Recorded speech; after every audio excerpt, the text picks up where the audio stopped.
This episode of Your Mom's House is brought to you by Sattva Luxury Mattress, the only online mattress company to provide free delivery, setup, and mattress removal. Welcome to Your Mom's House with Tom Segura, and Christina Pajitsin. welcome to Your Mom's House.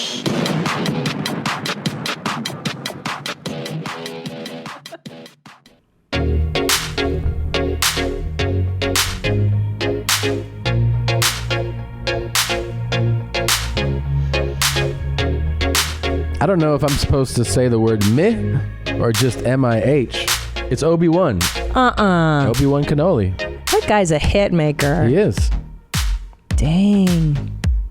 All different kinds of music, too. So talented. He does, All our like, music people. Hip-hop stuff, EDM stuff. Sends me goth tracks. Okay. I make pornos to his shit. I'm digging it, man. You want to go ahead? What you doing, homie? Okay. I'd like to thank everybody who came out to Madison, Wisconsin. Sold out shows. Amazing. Everybody was so kind. Thank you. Rolling along on the Ride or Die Tour, April 4th through 6th, Minneapolis, Minnesota, Acme Comedy Club. May 10th and 11th, Tempe at the Tempe Improv in Arizona. May 31st through June 1st here in Sperm Bank, California at the Flippers Comedy Club. June 20th through 22nd, Washington Dickcom at the Dickcom Improv. Tickets at Christina P. Online. I got a lot of dates coming up, other cities I'm not going to announce just yet, but they're coming. I'm going across America, guys. And also, if you're new to me, to the podcast, I have 2 Netflix stand-up specials, Mother Inferior, and I have a half hour called The Degenerates with Joey Coco Diaz, Lisa Big J. Traeger. Okerson. Lisa Traeger has been a guest on the show. So check it out, try it out. Gene. Studio Gene. Yeah. Studio Gene. Yeah. I'm going to be in Flow right up. No, wait, this is going up in another week. Okay. I'm going to be in Portland, Maine. Let's see. All those are sold out. There's some late show tickets March 30th in New Haven at the John Lyman Center for the Performing Arts. Early show is sold out. Couple tickets left for the late show. Then I'm really excited about April. You can get tickets to the late show in Wisconsin, in Madison, Wisconsin at the Orpheum. The late show in Milwaukee at the Riverside Theater, and the late show on Sunday, April 14th in Nashville at the Ryman Auditorium. From there, April goes from Bethlehem to Boston. The only show you can get into in Boston is April 28th at the Chevalier Theater in Medford, MA. And then from there, Portland and Meat Rattle. It's going to be a really fun time. I thought of a new word for you. What's that? Instead of Orpheum, Yeah. the Horpheum. That's really good. You got it. You can text the Comedy on State people that, because They own that They own place, that. You tell them I had a great idea today, I should. Does your marketing team know? and she'll be like, "Cool, thank you very much for that suggestion." They're the nicest people at that I club, know, too. Oh, my but God. Really appreciate you calling it the Orpheum. I know what we would have done without you, Christina. Thank you. This show today is loaded. Oh. We've got too much good stuff to get into. Okay. Let's go ahead and start the show. You're gonna give me my fucking money back. Excuse me, sir. There's a young man here. Excuse me, it's ma'am. It is ma'am. I can call the police if you'd like me to. You need to settle down. You need to settle down and mind your business, okay? Ma'am, once again, ma'am. This shit is big time. Who is Randy? Don't bring anyone mother into this. Your mama doesn't understand. Welcome to Your Mom's House with Tom Segura. And Christina Pajitsin. welcome to Your Mom's House.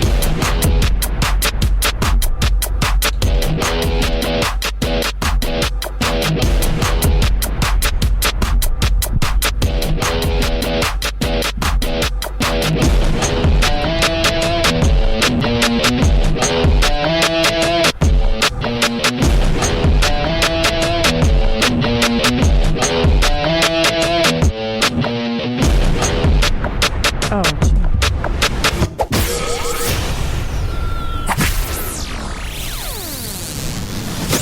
Oh, snap. Be like, hey, hi, how are you? What's your name? What's your pronoun? Really funny that you would ask. In this What's your case, pronoun, Tom, today? He, him. Wow, traditional. Z, him, he, him. That's who I am. I'm always they. You are? Well, yeah, my gender is fluid throughout the program. Oh, so you can go anywhere. I started as a woman this morning, but I'm feeling a little neutral right now. What's I'm going to your go pronoun? they. Yeah, that's nice. Yeah. So you feel I'm coffee gendered. Hey, that's a new one. Yeah. I really like that. It's what is she? It's ma'am. It's ma'am. Ma'am. Like, gosh, you can't tell why somebody would be confused by you. I mean, the righteous indignation over the confusion. Excuse me, it's ma'am. Yeah, clearly. I respect, and I really do. If anybody was like, "Here's my pronoun," I'm gonna call you by your pronoun, your preferred pronoun, but you got to expect some mistakes, out of the gate. Right. There's no way you're walking around like that, because she looks like she could, start at defensive tackle right now. You're gonna give me my fucking money back. Excuse me, sir. There's a young man in here. Excuse me, it's ma'am. It is ma'am. I can call the police if you'd like me to. You need to settle down. You need to settle down and mind your business, okay? Ma'am, once again, ma'am. So I guess she is at a GameStop or something like that, right? Yeah, something like that. Let's just call it a nondescript game store. Okay. A nondescript game store trying to, I think, make a return. And I think it's, she's being offered, like, as all game stores do. You're like, I bought this for $60. They're like, we'll give you $2. You're like, okay. So trying to maybe do a sale, like return or something like that. And then gets indignant, very upset about, I think, the offer that's being made for the game, and then is misgendered. Uh-oh. No, you said sir. Once again, it's ma'am. I actually said both of you guys. It was a general. Right beforehand, you fucking said sir. Sir? Okay. Motherfucker, take it outside. If you want to call me sir again, I will show you a fucking sir. I apologize. Motherfucker. I apologize now.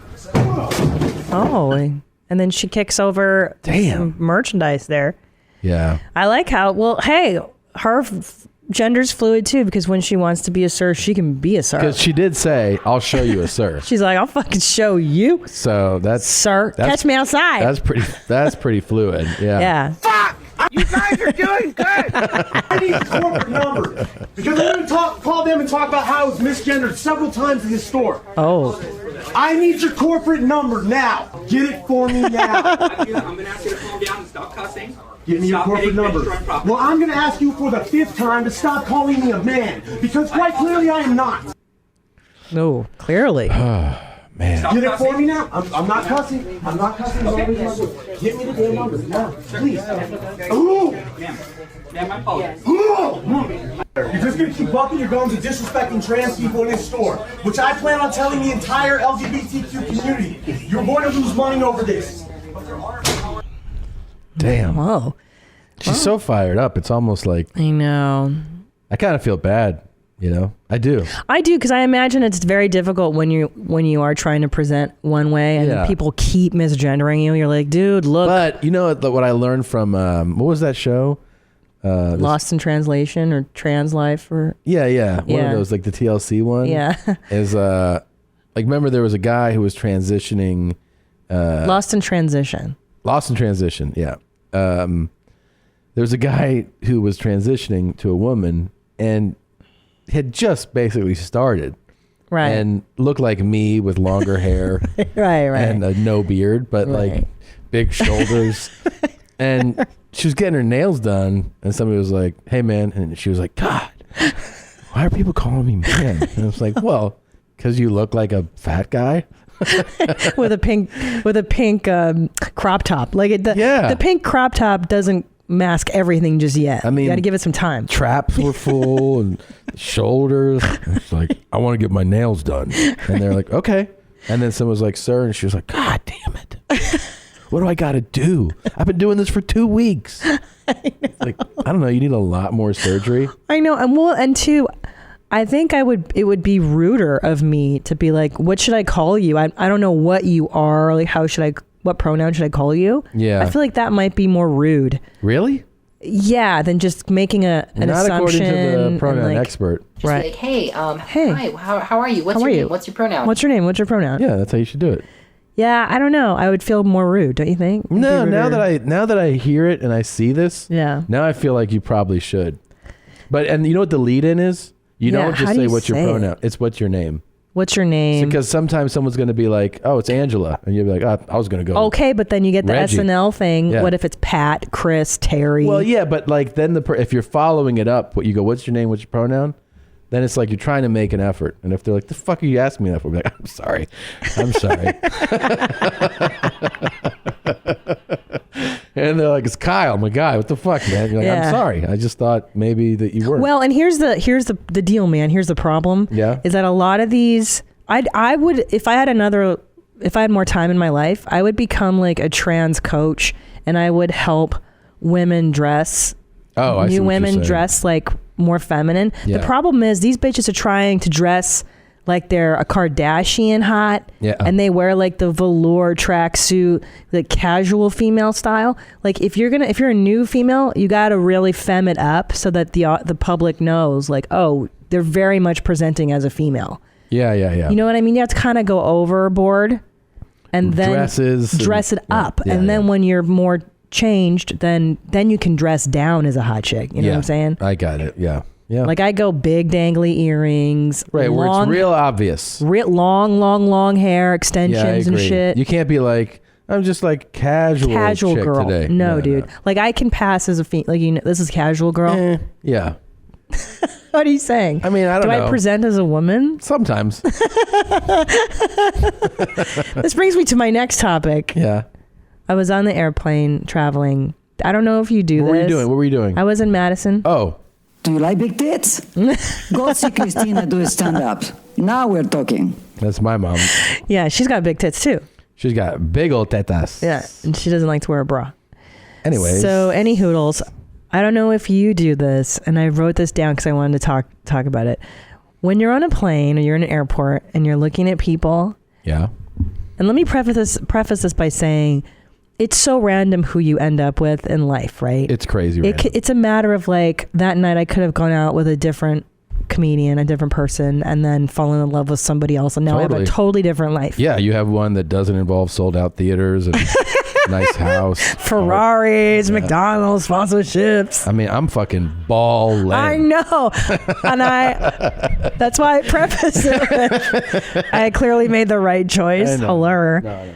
But do you ever stop and think, like, sometimes I'll be like, what if I wasn't like with Tommy? Like, do you ever see people every day on the plane? You're like, what if that was my spouse? All the time. Really? Of course. But then I immediately find a flaw in the stranger and I'll be like, but we would never work out because that guy were topsiders. I think that's topsiders are the gayest thing ever. Yeah, you always find something like where you're like, man, yeah, she's got French manicure. Yeah. I fucking hate French manicure. Yeah, and then like I could never love somebody with a French manicure. And then I feel like telling her, I'd be like, you got a lot going for you, but I would go with a solid color on those nails. Like, what? I feel like telling them too. That's so funny. Yeah. Like if like for instance in Madison it was so cold, it's like 2 degrees, and then there's a guy in front of me who gets on the plane wearing shorts and sandals and you're like, I could never love you. I could never love you because fundamentally we see the world so differently. I think as human beings, it should be like mandatory that your mind plays that game. And your mind should also, if you're somewhat, I mean, unless you're like miserable, but your mind should get to the point where it goes like, oh, but this wouldn't work out. So like that's the game that your mind plays. I think everyone does that though. Yeah. You see the person, you're like, I could be married to you maybe. I don't ever think I go like I'll see a nice looking guy and I'll be like, I wonder what they're like what's wrong with that guy? Because there's always a rub with people. There's always their give and their take and their bad sides, and you're like, yeah, what's the darkness in that person? Like what's their flaw? And then you make one up in your head and like, that guy's immediately. Sometimes you'll be like, yeah, what if I was married to her? And then she starts talking. You're like, this bitch never shuts up. You know? Or you'll be like, she doesn't give good head. You can just see the way she's eating. You think so? You can tell that just by watching somebody casually? I'm just saying, well, in my head, I'm making it up. You're like, but she gives bad blowjobs. I'm like, yeah, she doesn't use spit enough. And, Yeah. you know, Doesn't she always give- neglects the balls. Yeah. Yeah. That's what you're worried about is the blowjob quality. Well, also, you know, like just conversation is a big one, Huge. right? So I'll start being like, oh yeah, that could. What if I was married to her? And then she starts talking. I'm like, oh, for fuck's sake. I think about that one a lot. Yeah. Like if I were married to somebody who wasn't a comedian, how difficult that would be for me. Because then I'd have to pretend like I'm this normal person all the time. Yeah. Because I did date an attorney before you, and when I became a comedian, it ruined our dynamic. Do you ever have that now? I've had it now where I've met a few people, and I have just I don't know. I guess my professional demeanor on with them, like just polite, nice, you know, a couple times, and then they come to a show and they're like, whoa. Yeah. And then you're like, well, that's really who I am. Yeah. You know, I was being polite because I met you at like whatever, you know, Yeah. an accounting office or something. I reined it in. Yeah. Because I like on this show, I get to be myself 100%. In our home life, I'm 100% me. But then if I'm at the airport, or if I'm trying to be a normal person, it's a concerted effort for me to hold it together. Yeah. And not say exactly what I'm thinking all the time. Of course. And it takes and you know what I love about you too? And I told you this the other day, where I think I'm so lucky to have you. I'm so messy. Yeah, you were really into that. I'm so messy. You're I like, just thank you dropped for shit. never giving me shit about being messy. And in 15 years together, you've never once been like, God damn it, you pick up your fucking underwear. Why don't you pick up? You're so like you've never. And you let me wear any of your shirts to bed. Why would I not do that? Because I've had boyfriends in the past who have been like, you can't wear that shirt. That's like my good one. Or what? I know. Okay. Horrible people, right? Yeah, that's why I only can marry you, babe. Of course. I'd go retarded.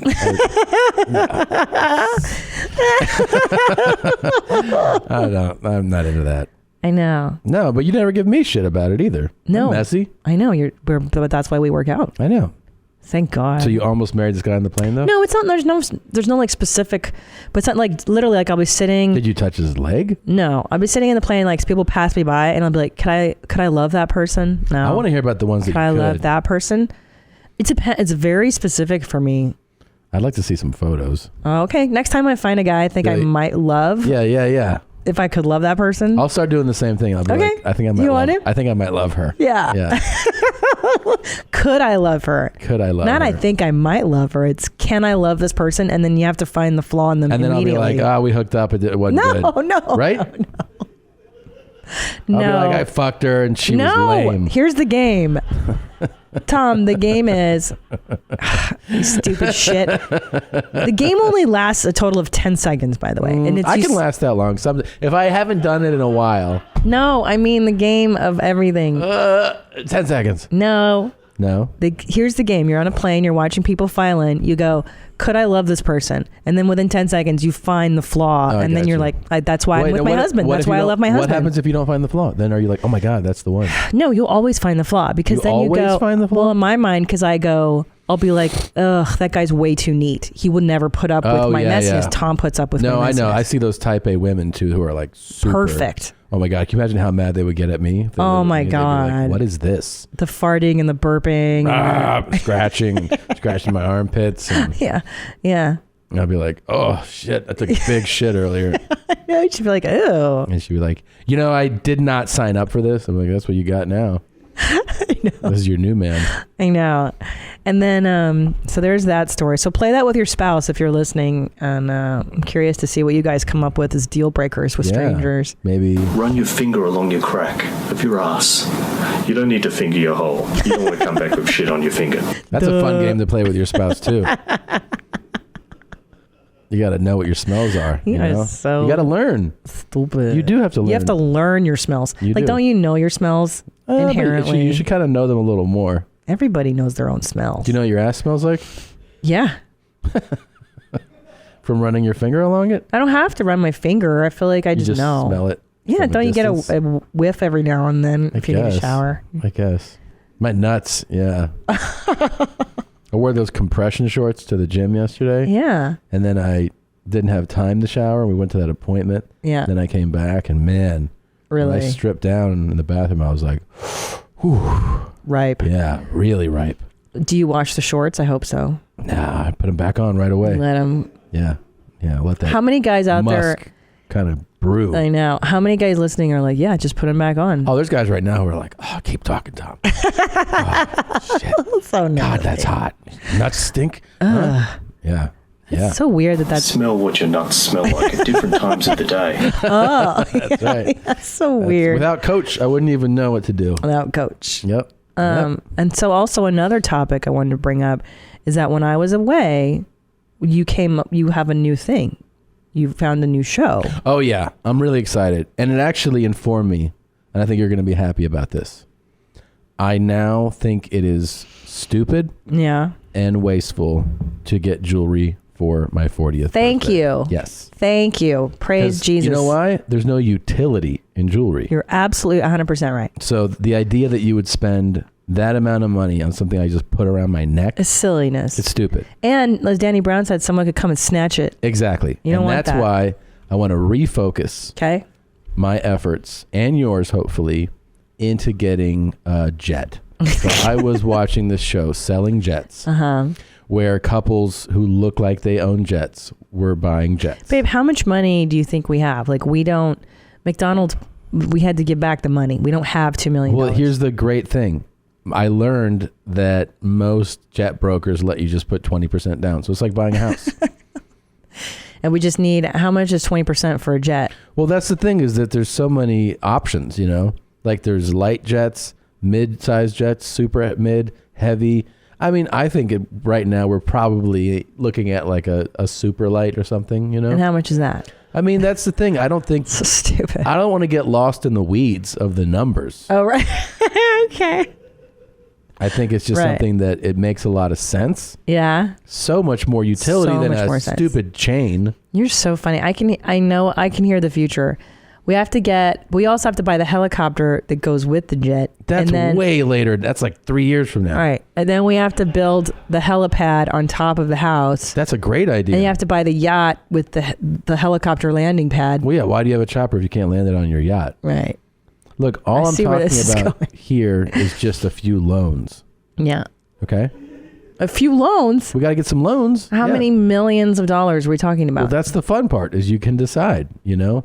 You just basically look at, you know, your needs. And you're a crazy person. Here's the great thing I found out. Rockefeller and his jets. I found out that through Executive Charter Services, oh my God, that manages these jets, we can bring down basically our whole operating costs by at least 50% just by chartering it out. 150 hours a year. Oh my God. Who are we? I don't know. I just, I think it's a good idea. Anyways, I'm turning 40 in a couple months, and I'm looking forward to seeing a in the driveway. Oh my God. Will you get a Tom, plane? I would get yes, but what would our church think? I mean, that's true. They don't, you know what I mean? They're going to be like, why aren't you donating money to the church? You should be giving it to us. What can I say to get you to just sign off on this jet idea? Nothing. There's nothing you can say that would make this remotely logical. I got an idea. Oh, God. I'll donate some of my flying hours to the church. Okay, good call. Deal. You got yourself a deal, homie. You know how important it is for the church. For me and my church. I need my priest to be able to fly around in comfort. All right, you have a point. Would you be open to it? No, it's insanity. I mean, you're talking like a crazy person. Is there one dream I can pursue that you'll support? Here's what I will tell you. Real talk. Yeah. If you're at that like Ron White level, where you know what I mean. I know Ron has a plane. It's crazy. That's what I'm saying. Like if you're there and. I got an idea. That makes sense. Hey, we got to book Ron White. Oh, he's the best. We got to get him on here. We got to talk about. We got to get him to talk. Doesn't he live in Florida or the South somewhere? He has a Texas place, but he's in LA a lot. God, he's so funny. We just need him to do a sales pitch on why we should get a plane. Okay. All right, great idea. Thanks. I love Ron White. Thanks, Ron, in advance. All right. And also, I mean, I'm still upset about it.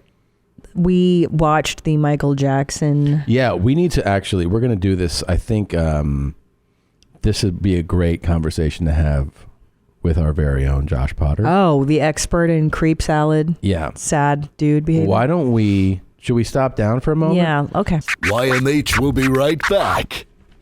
And we are back, and this is one of the most exciting times that we have doing this podcast. We get to bring in a hilarious comedian, a good friend, and a questionable person. It is Josh Potter. Ooh. It's good, right? I like that. Yeah. I like it a lot.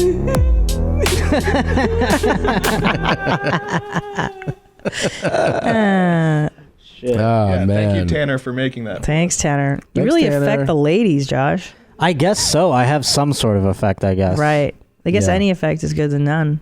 That's true. Their effects on me so far have been the same, and that is no effect. Still. We're Yeah. still a no Didn't and you a no smash come. recently?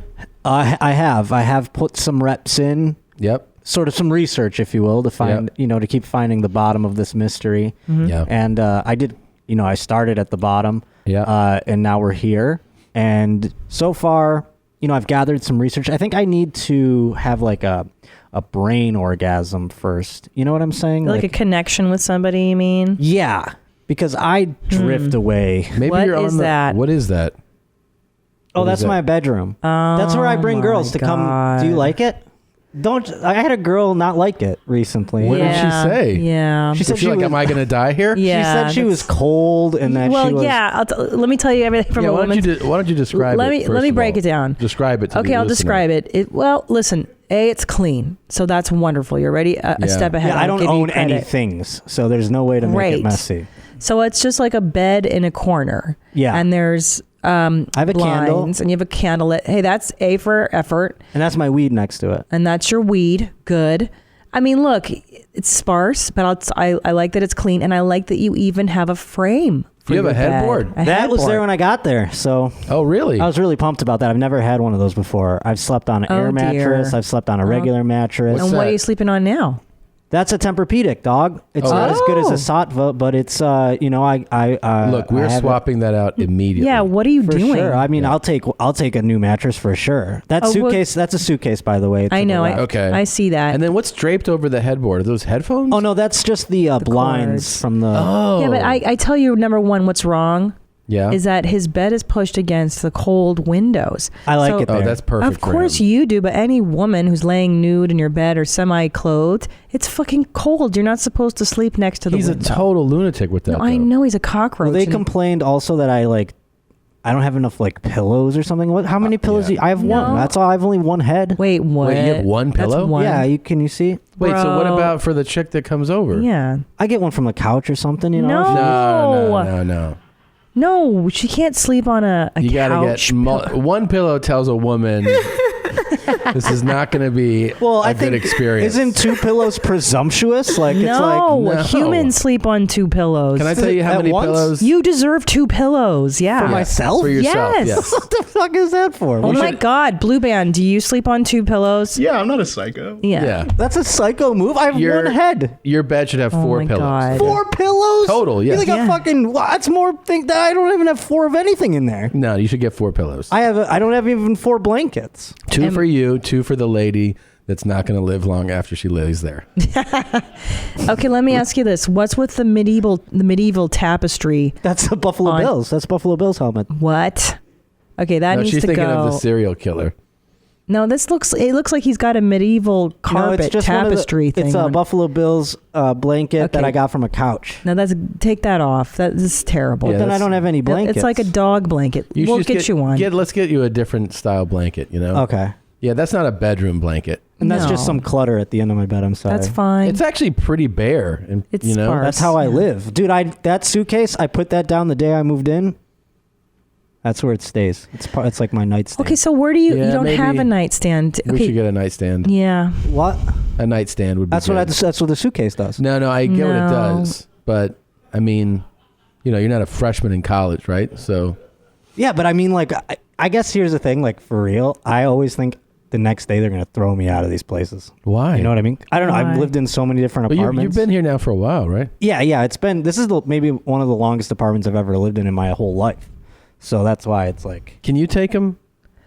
Jesus Christ. Take him to what, IKEA? Yeah, IKEA? somewhere and get some. Yeah, let's go shopping. For I think we furniture? need, yeah, baby. Yeah, you need help. I just want to get you some pillows, a different blanket, like and a people. nightstand. I'll tell you another thing Does anything hang on the woman, walls? Well, yeah, that's where I was going to get. They Oh said my that's God. weird that Of I don't have course anything on it's the wall. Nothing? Zero things. It's all bare?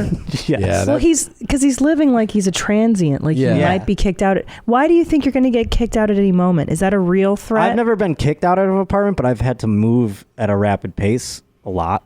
And then, like, you on the road. Sometimes you don't have an apartment. Yeah. You just kind of live in other people's apartments. Do you think you'll stay here for a while? Or? I want to. I hope I stay here for a long time. The bare wall's not good. No. I know. What do I get? So I should get like a Jim Kelly poster or something? A what? Football player. A football? No. Boo, no. We need let's just go get you like... Better football player like Ray Lewis or something? Yeah. Maybe like, whales jumping out of the water. like a neon Miller Lite sign? Yeah, there you go. Or like a 3D one where you have to squint your eyes and the image pops out. Well, where would you rather spend an evening? In my bedroom or in the now vacant Neverland Ranch? Oh. So, yeah, we were getting on the topic of that. I mean, look, if you want to listen to Michael Jackson's music, don't watch that documentary because it's so hard to go back to loving him after all that. Hardcore fun? Yeah. I mean, the part that makes me the craziest is that he wasn't trying to conceal the fact that he was a pedophile, as your dad says. Yes. There was no concealing it. Like in the 80s, he paraded his boys around. Out in the open. Until the very end, he did that. Yeah. And we all were complicit. Everybody was like, Emmanuel Lewis is your date to the Grammys? Cool. No problem. Yeah, he just likes kids. He likes kids. What's the big good guy. Yeah. And Jay Leno would make a joke at night being like, kids' pants are half off. And then everyone would laugh and we'd all clap. And then we'd listen to Thriller and that would be that. Yeah. Because he was the ultimate, like we've seen this with people that are talented where the talent pollutes our mind into excusing certain behaviors. It's a hall pass. But he is the ultimate talent and fame where he was so famous and so talented that we were like, he fucks boys, but I mean, have you seen Thriller? Like that was basically yeah, that's what the sentiment That was seemed like. We're everybody. like, he's weird with kids, but boy, oh boy, get him in a studio and he makes magic. Really I mean, something. Off the Wall was a pretty perfect Off the album. Wall is amazing. Have you seen that moonwalk? Yeah. I mean, he can touch my kid, if he could do that dance. Oh, by the way, in that documentary, yeah, if if the parents were my parents and they were like, hey, sorry we've been separating you from your child so much. We want you to have the nicest hotel suite. My mom would have been like, yeah, you can fuck them too. I don't care as long as we have a hotel suite. That'd be dope. Yeah. Hook it up. You think your mom would totally be like, just do whatever you want.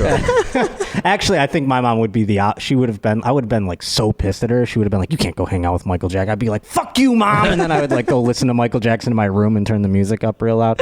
It would be because I want this guy to fuck me. Whatever. But mom, he said we're going to fuck. And then she'd be like, it's a disturbing doc. Whoa, goodness. what's most disturbing to me is that the parents are still recounting the events with Michael fondly. Like, and then we got to fly first class. oh Wasn't my God, that great? The glimmer in their eye when they Yeah. talk about it. It's sickening. Yeah, they're still recalling it like it was just a pleasant tale. Nothing bad happened. As if you put them in that situation again, they'd be like, yeah, I think it all turned out fine. It was worth it. We got to ride in a limousine. Wade Robson's mom seemed unfazed. And Yeah. It's like, well, my son became a dancing prodigy. Yeah. So she's like, how bad was it? That's the way she makes it. That's the way she looks at her face. It's bizarre. I know. They all were like, it was really an interesting house. Yeah. Like, Oh when my were God. They talking. went. I wanted to bring up the house actually because it is for sale right now. Do you know that Neverland Ranch is for sale? I mean, besides the I jet, don't know. did you I'm want pretty in on this jet. Okay. What's the numbers? Well, I want you because it went on sale initially in 2015 and it was worth $100 million. God What? damn. Now, since this documentary's come Yeah, out, let's talk about the bargain. the value has dropped significantly. Okay. Uh-huh. Where do you think it's at right now? Damn. That's just since this 500,000. thing came out? Yes. Really? Yes. Well, it's a Because then now they're like, pedophile. it's just, This yeah. is, well, also the prelude to this coming out, Yeah, people talk because people were saying, this is going to change the way you see. Yeah, there was a lot of hype on this before it came out. So in the wake of that, where do you think it shows up in the market? I think to the non-sexual abuser, it's probably a turnoff. But I think to somebody that celebrates pedophiles, like my dad says. It's a pedophile hall of fame. Oh, yeah. It's this place is covered in jizz. Yeah, that shit's Canton if you're a pedophile. He right? was talking about, before we guessed the number, that one of the guys was talking about all the rooms. Yes, he went in full. That's another crazy. Now that's going to lower the value even more because now you know the details. Yeah, we fucked in here. We did it in here. Whereas before, if you didn't know any of this stuff, you'd be like, I want to have this Michael Jackson house to honor Michael Jackson. Now you'd be like, we got to tear this shit apart, man. This is like a murder Let shrine. me preface this by saying I had lunch one time at the Charles Manson murder house. Right. No, I want to get to that in a moment. Okay. But first, guess your figure. Okay. So to be clear, but I know that it's discounted land. Hold on, murder land is discounted land and significantly so discounted. Is child sex land. Yeah. Okay. So this was priced at $100 million. Ooh, I would say it went down to 70.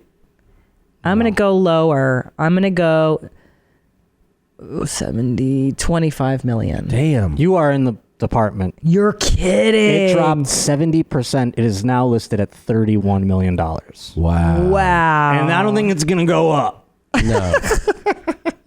Now you who mentioned owns it? Is it just banks? Nobody owns it. I don't know who like the broker is or what have you. I made a Ferris wheel. This is where I had the cotton candy machine, amusement and park. this is where the monkeys played, and this is. Do you think he was like that all the time? Do you think he talked like that? Like, because he was like, let's go imagine and play a joint. he'd have that like, it's ignorant. Or do you think behind he'd be like, Jermaine, your shit's off key? Yes. I do. I think he put on that voice. That bullshit. Yeah. He's like, totally. I'm just gentle, and I like children's. How did he get his skin lighter though? That's all surgeries and shit. When you have that much money, you can do anything. He made his daughter in a lab, and she's gorgeous. She's gorgeous. It probably started with his asshole, and then he was like, he bleached his asshole first. I think so. He's like, I'm going for this shade. Yeah. And he like lifted it up. He kept showing it to the doctors. No, take a closer look. And then they were like, oh yeah, that is pretty white. And then because there was a point where he was perfect. Like I would say when he came out in Thriller, he really looked. His nose was in a good place. He was cute, like off the wall, a little rough. But that's the Thriller. He started plastic surgery to make that look. He looked great at Thriller. If he hadn't pushed it past that, it would have been like, oh, this guy had a little work done, but he looked, and then he just kept going. Like many though that do have plastic surgery, he became probably addicted to it. Yeah, and he had total body dysmorphia for sure. Yeah. But you mentioned the Charles Manson home so the Manson that you went to visit. Yes, so I had lunch one time on Cielo Drive. And I spoke to the gentleman that purchased it, and he said, well, yeah, that murder land is discounted land. So he got it at almost half price. I mean, that is it was a teardown. Exactly. He tore it down, and he built this completely garish it was multiple waterfalls, an Elvis Presley room. The guy is a total. But this is this is a common thing. John Benet Ramsey's house has been for sale forever. That they had to change the fucking street name. Yeah, you have to change everything. OJ house. Yeah. So the OJ didn't even kill her there. That's right. It was at those apartments still function. I bet someone lives in that fucking unit. Yeah. I've lived in that fucking. Hook it up. I got a bed and a suitcase. I can move into there. But I got a lease and a key. The question is, would you rather live in a home where a terrible murders occurred, or the Neverland Ranch? Murder. Why does everyone say murder? What? Why? Well, what is the ultimate evil? The worst evil is definitely what Michael was doing. There's nothing more evil and sadistic than what Michael Jackson Yeah, but was doing. I'm thinking in terms of aftermath. And in terms of living in a place. The murder, they splayed open, their guts are everywhere, there's blood everywhere. Sure, you clean it, but that happened. A person was inside out in the home. Don't care. Not compared to anything happening to a kid. Yeah. But there's nothing, there's nothing I would left. rather bathe in the blood of 100 slaughtered women. Me too. Than even step into a room where something happened to a kid. Well, Manson and the Sharon Tate murders, she was 7 months pregnant. They cut open her pregnant belly, took her baby. Right, that's what I'm saying. I would live in the Manson house over Neverland any fucking day. It's terrible. I mean, look, man, even in prison, inmates have a code that what Michael was doing is the bottom of the fucking barrel. Oh, yeah. I would have signed up to watch that. Well, do you think R. Kelly's, when if R. Kelly does go to prison, you think they fuck him up or they're like, they fuck with him? They won't put him in the general. Yeah, he'll be in protective custody. Yeah, but he also, there's a term for it, and I forget what, because I've seen it in one of these shows that he actually targeted women entering their sexual age, so like 14, 15 years old. That's what I mean. So the prisoners would be more, because R. Kelly's brother, in this documentary about R. Kelly, for instance, if we can shift gears for a moment, his brother Other creeps. is involved in the documentary, and he's actually in prison from the documentary. He is? Oh, good. Yes, he's interviewed from prison. Now, R. Kelly has a couple brothers. Yeah. He's got a brother, Kerry, who's younger than him. There's R right there. He's There like, what he I is. do, man? But he's so talented. Yes, and then what he did was he'd be like singing about sexing and fucking and shit, and then he'd go, I'm gonna do a church song, and everyone's like, it's forgiven. Yeah, that's true. You know what I mean? Well, same with Michael. Wasn't he like, you got to save the world, you got to make the world a better place? There you go. R. Kelly wrote "You Are Not Alone," by the way. It's always the and you are not. Yeah, R. Kelly wrote that. But you know who actually nailed years ago? We played Representative Peter King. I think that's his name, right? This guy is the only guy with the right opinion. This is right after Mike died, and I think this guy's still in office. I love him. But he summarized the celebration of Michael as being ridiculous like this. Hi, this is Congressman Pete King, and yesterday I marched in 2 4th of July parades and one tour, and it really reminded me of the great men and women who have sacrificed so much for our country. People fighting in Iraq and Afghanistan today, cops, firefighters, teachers, none of whom really get much credit. And yet for the last, I don't know how long now, this lowlife, Michael Jackson, his name, his face, his picture, is all over the newspapers, television, radio. So all we hear about is Michael Jackson. And let's knock out the psychobabble. This guy was a pervert, he was a child molester, he was a pedophile, and to be giving this much coverage to him day in and day out, what does it say about us as our country? He must be really mad today. Oh my God! This guy's the most. He's probably playing this too. Look, I knew it. I knew it. Let me tell you something. This is the only correct opinion on all of this. Oh, sure. This guy came into my head immediately, right? Oh, yeah. The next morning I woke up, I go, remember that guy we played? Yeah. This is the guy. This is the right fucking way to think about this whole thing. Play the rest, doesn't he have? They were too politically correct. No one wants to stand up and say, that's right. You don't need Michael Jackson. You know, he died, he had some talent, fine. There are people dying every day. There's men and women dying today in Afghanistan. Let's give them the credit they deserve. I really think the media has disgraced itself. I think that too many people in public life have made fools of themselves by talking about Michael Jackson as if he's some kind of hero. There's nothing good about this guy. He may have been a good singer, did some dancing. You let your child or grandchild be the singer of Michael Jackson? Never. May have been a good singer. Oh my God. Did some dancing. Oh, by the way, I just want to take this moment to thank you for taking me on the road and never making me stimulate your nipples. By the way, you're welcome for that. Or spread. That was my favorite. That was the other one. I did see your anus, and it did turn me on. Yeah. I just hope I don't get old and gross and kicked off the tour. Yeah. But are a good singer, dancing. That's me. That's what he said. The singer did some dancing. But I wanted to show you R. Kelly's brother because he is in prison, and he is the only one coming to his brother's aid in this documentary. Yeah, I haven't seen the R. Kelly doc. I can't. Why can't? There's a jet I could buy.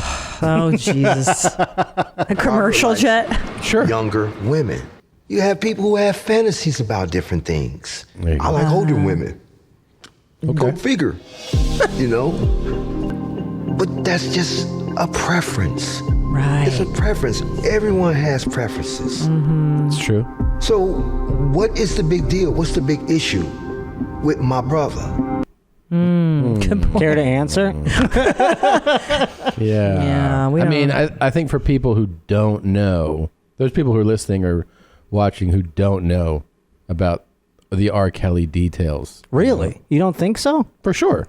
I mean, with the documentary, there's no way that people have the same amount of this story has the same amount of exposure as Michael Jackson. No way. That's a good point. And I think, though, it is in the news right now. Michael Avenatti has picked up another charge for R. Kelly, so he is being prosecuted again in the wake of this documentary. Yeah. But his brother, his other brother, Kerry, was not so ride or die with R. Kelly because R. Kelly approached him about taking the fall for the PP tape, being like, tell him it was you in there. You're just turning on your radio. We're talking to Harry Kelly, R. Kelly's younger brother. You did a body double for your big brother, Robert, in Your Body's Calling, and things kind of turned, a little ugly when this whole child molestation thing came into play, and people were trying to say it was you. His attorney said that it was me in the videotape.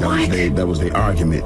He never came forth and said, hey, what y'all hearing is not true. Yo. Did we have another tape of... It was a child molester? Do we have another tape of Bruce? I can't remember. Oh, yeah, that's the third. Yeah, can you play that one? This is Bruce's reaction to his brother not liking the idea of being not only the body double in music videos, but in his sex tape as well. For what he done.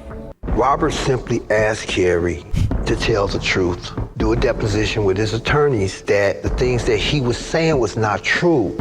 And he said, if you do this deposition with my attorneys, I will give you $100,000 and a one-record contract deal. I'll never understand that as long as I live. You could have been rich. I'll never understand that. So he's like, I can't understand he's how like, you turn this that deal fucking down. idiot. He's like, $100 million in a record deal? Shit, put my fucking name on that deposition. Oh my God. So Bruce, what's he in jail for? Well, he's in there for, I had to write down his charges. Nothing wild, by the way. Nothing like R. Kelly has ever done. Yeah. For the record, it's just burglary and things like that, like drug possession and stuff like that. No violent crimes unless you consider burglary But basically, violent. like for people that aren't well informed on the R. Kelly scandal, it's that he, like part of it is that he's been keeping women basically as sex slaves. Oh yeah, like locked up in homes with like no cell phone. It's progressed to that because he's been allowed so much leeway in the past. He was just kind of doing things like Michael Jackson, where he was bringing younger women around and things like that. People just thought, oh, he likes younger women. People helped facilitate that. He married Aaliyah when she was 15. Right. Yeah, that was, so, and it's that's also another thing too. These like prodigies that they build, right? Yeah. Out of these kids, like Yes. Wade Robson has turned into an international dance super mega star, choreographer, dancer. Did you know that? I did not know that. Wade, I one did of the not, guys in that? the Australian boy that could Yeah, really dance. he was the choreographer for like Britney Spears. Unbelievable. Justin Timberlake. Well, Yeah, and then it was MTV kind of worth shows. it, right, guys? Is that the the argument? What did I say? What did I say Michael's before? like, you see what I did? I want to be a comedian more than I want to be anything in the fucking world. Yeah. I want it so fucking bad. And if you make me go back in time and you told me like this is what you do, but you're gonna be Sebastian level Yeah. shit. Yeah. I don't know that I would have said no. You to take that. the deal. Really? No, you would just have your childhood robbed from you, and Now you're doing Madison Square Garden. And Right. Because think about this. I said this to somebody and they think I'm a monster. There are so many children that are victims of terrible crimes like this that are in a fucking alleyway or a fucking dumpster behind it. You know what I'm saying? Like terrible circumstance. These kids got an amusement park at least. right, free popcorn. Got to see screeners of fucking Bambi before that came out probably and shit. You know? He was a pedophile. I don't know if I can get on board with this line I'm not of thinking, saying, Josh. obviously, all of it's terrible. But wait a minute, you are a comedian. You Yeah, are. you're I know, already. but I want, you know what I mean? Like, I'm very happy to be a comedian, but that's my point. Like, my desire is so much, and it's like, how much do you love dancing, dude? Like, was it, I would like to ask him that question. Was it worth it? Yeah. Because being Michael's sex slave as a child, oh my God. I wonder if we could bring Sebastian in on this. Do you want to hear another fun quote from R. Kelly's brother, by the way? Yeah. He said, me and my brothers, we all have our ways with our girls. We're very jealous. We don't want our girls doing certain things. You're not going to see our girls talking to too many people. That's just the way we are. Because he was keeping them behind closed doors and shit. And like, he was keeping them, keeping them quiet. He really is ride or die, this brother. Yeah, Bruce, man. Bruce He is like, well, could you imagine being in jail for What's all the these problem, petty man? things? He's probably in there for for quite a few years, after amounting so many crimes. And his other brother gets this other opportunity. He's just sitting there in their cell like, shit, what the fuck? I would love to fucking do that shit. You know what I'm saying? I wonder what you would be willing to do for I some know. of the things you want. This is interesting. I'm more concerned that he's okay with this. It's not about what I would be willing to do to anyone else. It's No. what I would be willing to have done to me. That's what I'm saying. Right. I would degrade myself to levels of which are inconceivable to achieve my goals. Yes. Would you but do I it haven't. now? I mean, I haven't sold my soul. Would or you I do it haven't- now? At this point, I mean, like, I don't know. It depends what it is. Let's say a big time promoter. Yeah. He's like, I can hook up any gig and I have a plan for you. What we're going to do is we're going to start off in these clubs. It's going to be this and then theaters. And it's a 3-year plan. You're going to make millions of dollars. You're going to sell all these tickets. Come to my house. First things first, hands behind your back, mouth open. I'm dipping my balls in your mouth. And who is this guy? First of all, is it a Michael Jackson guy? He's a little creepy. He's a little weird. He's a heavier set man, older, doesn't smell. What is it? The tried out guy? Kind of like the try it out guy. Yeah. You have to do the tried out guy. You're his sex slave. But the end game is something inconceivably successful. Or Terry, or he has to do Terry's butt plug every day. I think. I think try it out. Just guy the butt plug? Is, Try it out guy. Try it out guy is worse. I have to put try it out guys. You come over to his house. You have to make him come every day. He lays it out for you. Here's the deal, man. He tells you the deal. You gotta bend over, show him likes your to asshole. come a lot. Yeah, and he wants. Now, what if I'm? You said I have to make him come every day. Yeah. Do I have to make him come, or do I have to at least try to? No, you have to. Mission So has if to be he doesn't accomplished. come, I put in all the effort. Yeah. And I'm really just firing on all cylinders, and I'm giving him everything I got, the whole kitchen sink and everything, and he doesn't come, and I still lose out. You can make him come though. No, I you think- can. Yeah, you can. It's make him achievable goal. Is it? Yeah. Okay. Because that's the only thing that would concern me is if I was put into the situation and I couldn't succeed in my end of the responsibilities. Do you know what I mean? Yeah. Then he takes it away from me. Then I wouldn't have liked to put myself in that He's just spot. kind of aggressive. How many days do I have to make him come? Like, No, is this it is the rest. excessive? It's a deal with the devil. Oh, so it's like a forever thing? It's That's forever. I don't know if I could do All right, well, forever. let's say- But here's why. No. Let's do forever. Only because when you molest children, it Yes. ruins them for their whole life. Like well, you've I'll not still only have the psychological damage. You've not as an adult. It's a little more when Okay. you mess with children that way. You destroy their soul right. for the rest of their lives. Well, why They're don't you put a forever time limit destroyed. on it then? All right. No, he needs to have the rest of his life No. be destroyed. Let's have a time limit though to see if this works. I don't know that I could do rest of my life. I think I could put a... Let's say there's a 6-year throughout window. well, you mentioned the 3-year. It's a 3-year progression to Yeah. success. Yeah. Once I hit the mountaintop, I get to stop. Yeah. I would be like, all right, dude. Yeah, sniff those balls. Sniff them. Okay, now let me put it right up against your eye.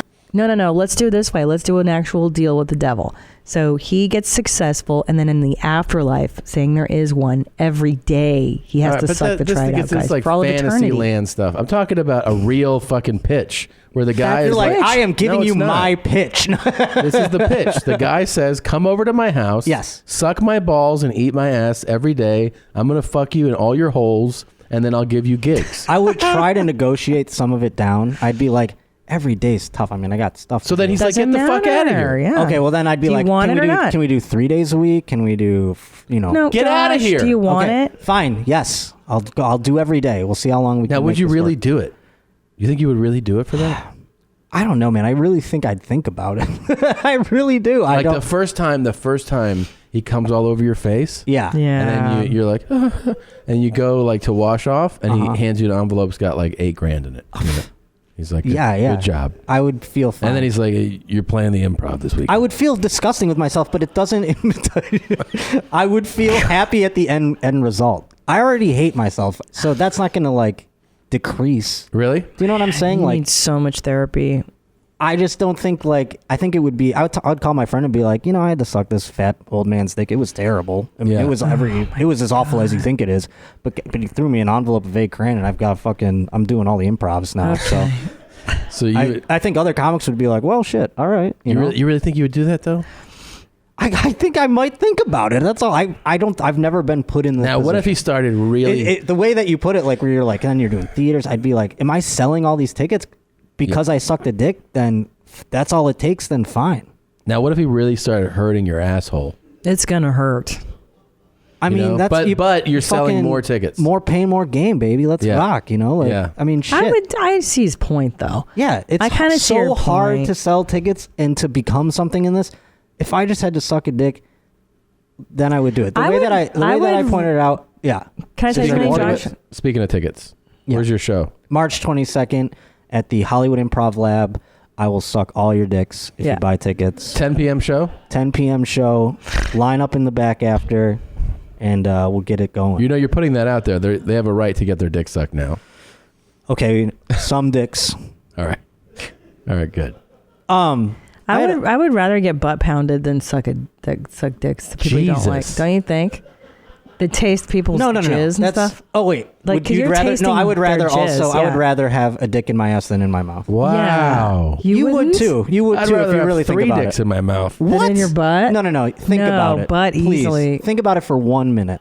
Your ass is a nightmare already. Yeah, who cares? Who cares if there's a dick in it? Yeah. You can get... I agree. You're going to put jizz in your mouth, dude? Then you have to taste it. Yeah, I don't want to taste it. You're going to fucking have to scope and be like, and you're going to be like, it's picking your it out of head. your fucking teeth it's and your shit. face, babe. Someone's fucking your face. Yeah. An Or your asshole is where butthole. your poop comes out. Yeah, Who cares what goes on back there? I agree. I'm with Josh on this thing. 100%.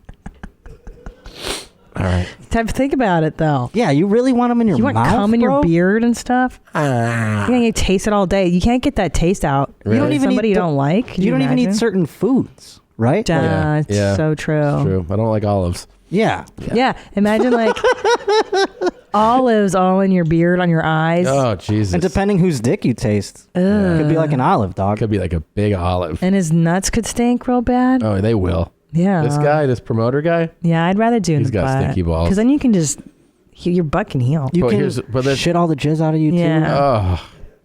Yeah. He's right about that. He's definitely finishing in your asshole. Yeah. But I mean, he's like, cares? and he's like, AIDS. And then he comes in your butt. And then I'd be like, oh, God, it's tough to Yeah. sit down, but I'd rather that than be like, yeah. for like the rest of the fucking day. Ew, you taste it every time you think about It's in it. your tummy. I don't want that. And he's like, oh, God, I came so much in your butt. But good news. You're playing Talia Hall in Chicago. I'll see you. It's all sold out. I'd be like, I just sleep on my stomach till then.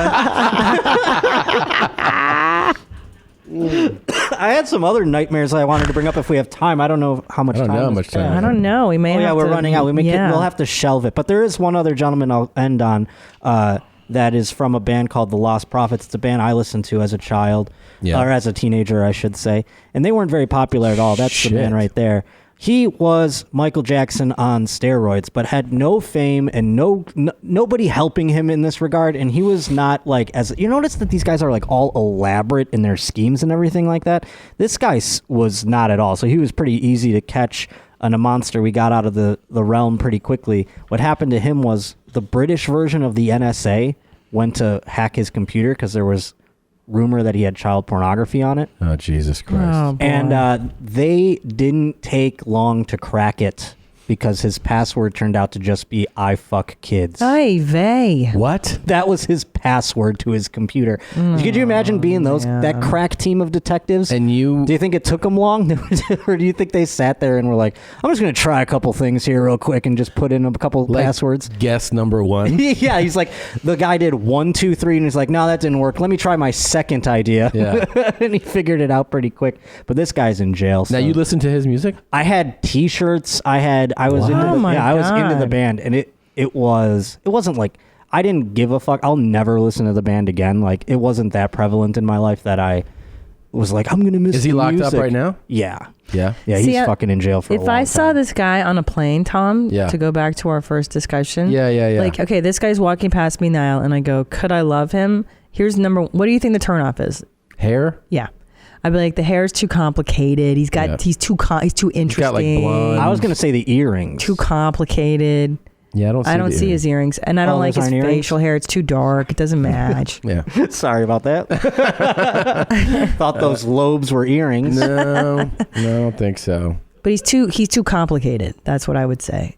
Yeah, he was in like an emotional. emo band. Yeah, that's why. Yeah, he looks see, I don't like He's it. got cold eyes for sure, man. Well, yeah, he's going to jail in that picture. Yeah. He's probably like, you know what? I'm fucked. Yeah, I fuck kids is definitely his Okie look. dokie, guys. Next topic. What a terrible password. Thanks, Josh. Should really we run nice. through this real quick? This I mean, yeah. Do we have time? Script? Yeah, let's run the script. So what is because, this? Well, this I have here also like we have talking sex tapes and all kinds of celebrity musicians that are into wacky, wild stuff. This one's a little more fun. It has nothing to do with children. Good. It's just a fun guy. You know A this man, sorbet, right? if you will. Chuck Berry. Chuck Berry. Yeah, love he was- Chuck Berry. You know, my cousin. It's your cousin Marvin. Marvin Berry. Yeah. That's Back to the Future. This is he's credited with being like the pioneer of rock and he's roll, like the right? king of rock and roll. Yeah. He's the man. Well, he also enjoyed filming women that he would have sex with and doing a number of demeaning things to them. And in fact, he has a sex tape somewhere in this world, but because of the time of that it was in, like the 60s or 70s or whatever, you know, we don't have it heavily distributed. So what I've gone through is the transcript of the sex tape, and I've delivered it to you so we can reenact it today. That's awesome. And in the role of Chuck Berry will be Tom Segura, and in the role of blonde white whore will be Christina P. Wow. And then will you read the I'll read the stage directions. Okay. Yes. Okay. All right. So I'll start. It's a table read in the industry. Tom, this And is it's what all- you did for this your is movie? all allegedly, of course. Yeah. Right. Oh, yeah, he's dead. He doesn't Right. care. Yeah. All right. Ready? Okay. Do you have any tips for me at a table read? You're a in the blonde movies? white whore. Okay. With big tits. Yeah. And you're blonde and white and whore. Okay. All right. That's what it says here. Here we go. All right. Mm-hmm. Are you bathing? Yes. You got to get clean. Yes, I do. You like to stay clean, don't you? Yes, I do. You really do. Mm-hmm. I'll give you something to bathe for. You know what? You know that? He stands up over her. I'm going to give you something to bathe for.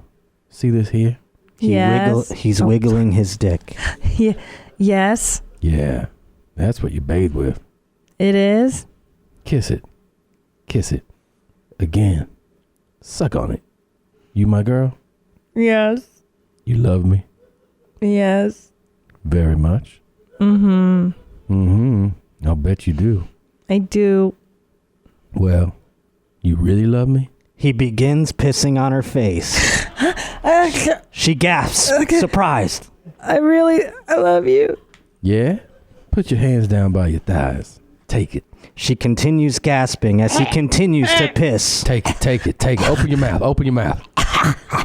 The sound of piss gurgling in her mouth, and then Barry unleashes a loud, long fart. You can smell my fart. Piss on you. That's what I'm doing. Pissing all over you. Mm-hmm. You love me? Yes. Tell me you love me. I love you. All right. Then drink my piss. Drink my piss. Chuck grabs a towel and hands it to her. Dry yourself off. Clean yourself off. How's that piss taste, Bitter.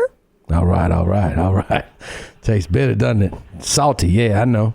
Yes. You drank my piss. Yes, I did. Yeah, suck this. Suck it. She is sucking and gasping and grunting as if in pain. Here, clean yourself. Clean that piss out of your eyes, poor sugar little baby. What's the matter, baby? Did I piss in your eyes? Yes. Did I piss in your eyes? I'm sorry. There's piss all over your neck and your hair. But you love me. I love you. I won't betray you. I won't betray you ever. Believe it. He leans in to kiss her, then stops immediately. I can't kiss you. Smells like piss. I know. I'm sorry. Clean yourself off. Take a shower. He walks out of the tub as she turns on the faucet to clean herself. And scene. Wow. That was really good stuff. That was nice. We should send that one off for you. Thanks. I think so. Got I some think, role. You could play Chuck Berry in the biopic. Is that what it's like for the movies when you guys do your table reads? Exactly like that. I kind of want to send that to a couple directors. Yeah, you could. I mean, you could play some Abusive. Yeah. Oh, abusive guy, A#1. God, I would love to play something like that. What do you mean? That's perfect for you. That's what I'm saying. Russ and Instant Family, you were a jerk in that movie. Yeah, but I mean, he wasn't pissing and farting on girls. You can be. Is that what you took into the role in your mind? You're like, okay, behind the scenes. I'm Chuck Berry. Every time. All right. This was great. Thank you as always, Thanks, Josh. Thanks for having me. I hope I see everyone March 22nd, Hollywood Improv Lab, 10 p.m.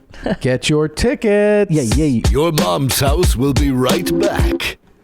And we are back. Everyone peed and farted and ate, and we are back now with one of our all-time faves, a real country singer. It is Wheeler Walker Jr. Thank you very much for coming back. Thanks for having me, guys. I love Wheeler. The new place is fucking killer. Thanks, man. Steakhouse vibes. That's what we're going for. What'd you call it? Studio Jeans. Inside, Jeans, yes. Inside Studio Jeans. I like how you didn't model it after Studio G. You actually put shit up. Yeah. That's right. It's not just an empty conference room. That's right. I like that. That's right. You know, I didn't really notice that. You're right, Wheeler, that he just doesn't even bother decorating it. Oh, he doesn't give a shit. He thinks people are just going to fucking look at him. Yeah, he's right. Right before he snaps somebody's neck. And we hope one day he tells us where the bodies are. But Garth is we were talking about creeper musicians. You know who we didn't talk about? Who? We didn't have, I was trying to think of his name, and Jerry Lee Lewis. Yes, he's married his 13-year-old niece. There's a movie about it. That's like pedophilia and incest. Yeah. And then Elvis, I mean, she was a fucking Priscilla teenager. Presley was 15. But the rumor, I think the story that he tried to tell was he met her when she was 15, and they got Didn't they get married at like 16 or something? Whatever the legal age. I waited though, probably right. He's like, I waited. But does anybody believe? I mean, does Elvis not get what he wants? You know. But we were just talking about the Chuck Berry thing, man. I love Chuck Berry, but the day he died, you tweeted the P video. Yeah. And I was kind of bummed, like fucking Chuck Berry, man. It was crazy that I was alive at the same time, and I started getting bummed out about it.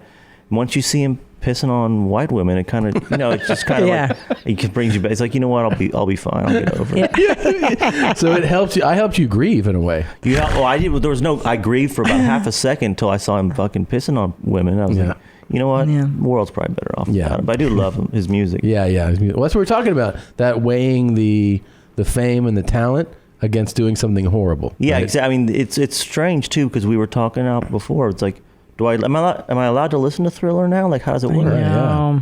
You know, but I mean, you definitely are allowed, but it's like, does it play a game in your mind? Well, I haven't listened to it since I watched that thing. Which, by the way, and I don't want to start controversy, I think he's guilty from the doc I saw. Yeah. But I just don't want to get myself in trouble here and start, Yeah. So, right. I'm not the judge and jury. Right. But there's a lot of evidence. Once I hear about the actual blood in the anus, I'm like, I think this guy did it. Yeah. And then I'm like, but Thriller's such a great. I know. There's not a bad note in the whole thing. It's amazing. It's so difficult. But it does make you wonder. I mean, now we're just in an era where we're accepting that our heroes are pieces of shit. How many of our past heroes have been pieces of shit that we don't even know about? Yeah. That we don't even know about. I don't see nothing wrong. Yeah. Well, yeah. Well, my thing is just always assume they're a piece of shit. I mean, everybody who's talented. I mean, you guys know. I mean, you didn't get into comedy because like you had all your shit together. That's true. Yeah. And I didn't start playing music because like, man, I got it all figured out. Now I'm gonna get. It was just I was covering up a lot of fucking shit. You know? But not violent stuff, right? I mean, pedophilia. Well, no violence, no pedophilia. Yeah. I've lived a pretty clean life compared to the people. You mean? What's your big vice, though? Do you have a big vice? Because you don't really seem like you're. Well, I guess my vice, I would say fucking, but now that I'm married, I didn't even know you were married. You're married? Yeah, I'm married with a kid. That's what WWIII, my new record's about. WWIII is named after my son, Wheeler Walker III. Oh my Fucking goodness! A, man. Congratulations. Yeah. Sometimes when I talk to people and catch up, I forget some of the details. Yeah. Wow. But, so that's what the new record is all about. So that's Lil Wheeler. Yeah, you're basically retired the Pussy King. Well, right? Yeah, I mean, he's done conquering all the pussy. Well, now I'm teaching him. That's like some of the new songs. All the pussy you will slay. Telling him about the new pussy he's gonna get and training him. Yeah, he's Pussy King Junior, and she's my wife is she has her own Instagram. She's the Pussy Queen. Really? Yeah.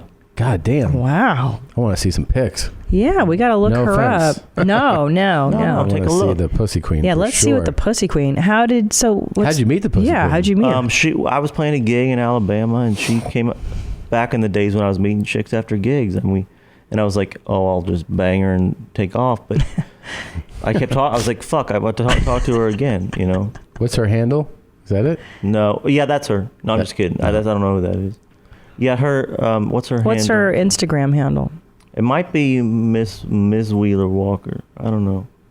I forget. I got off social media. Did I tell you that? You did. Why? I'm fucking over it. You know what my main thing was? Like, when I first started out and I took over country music, you guys saw it. Of course.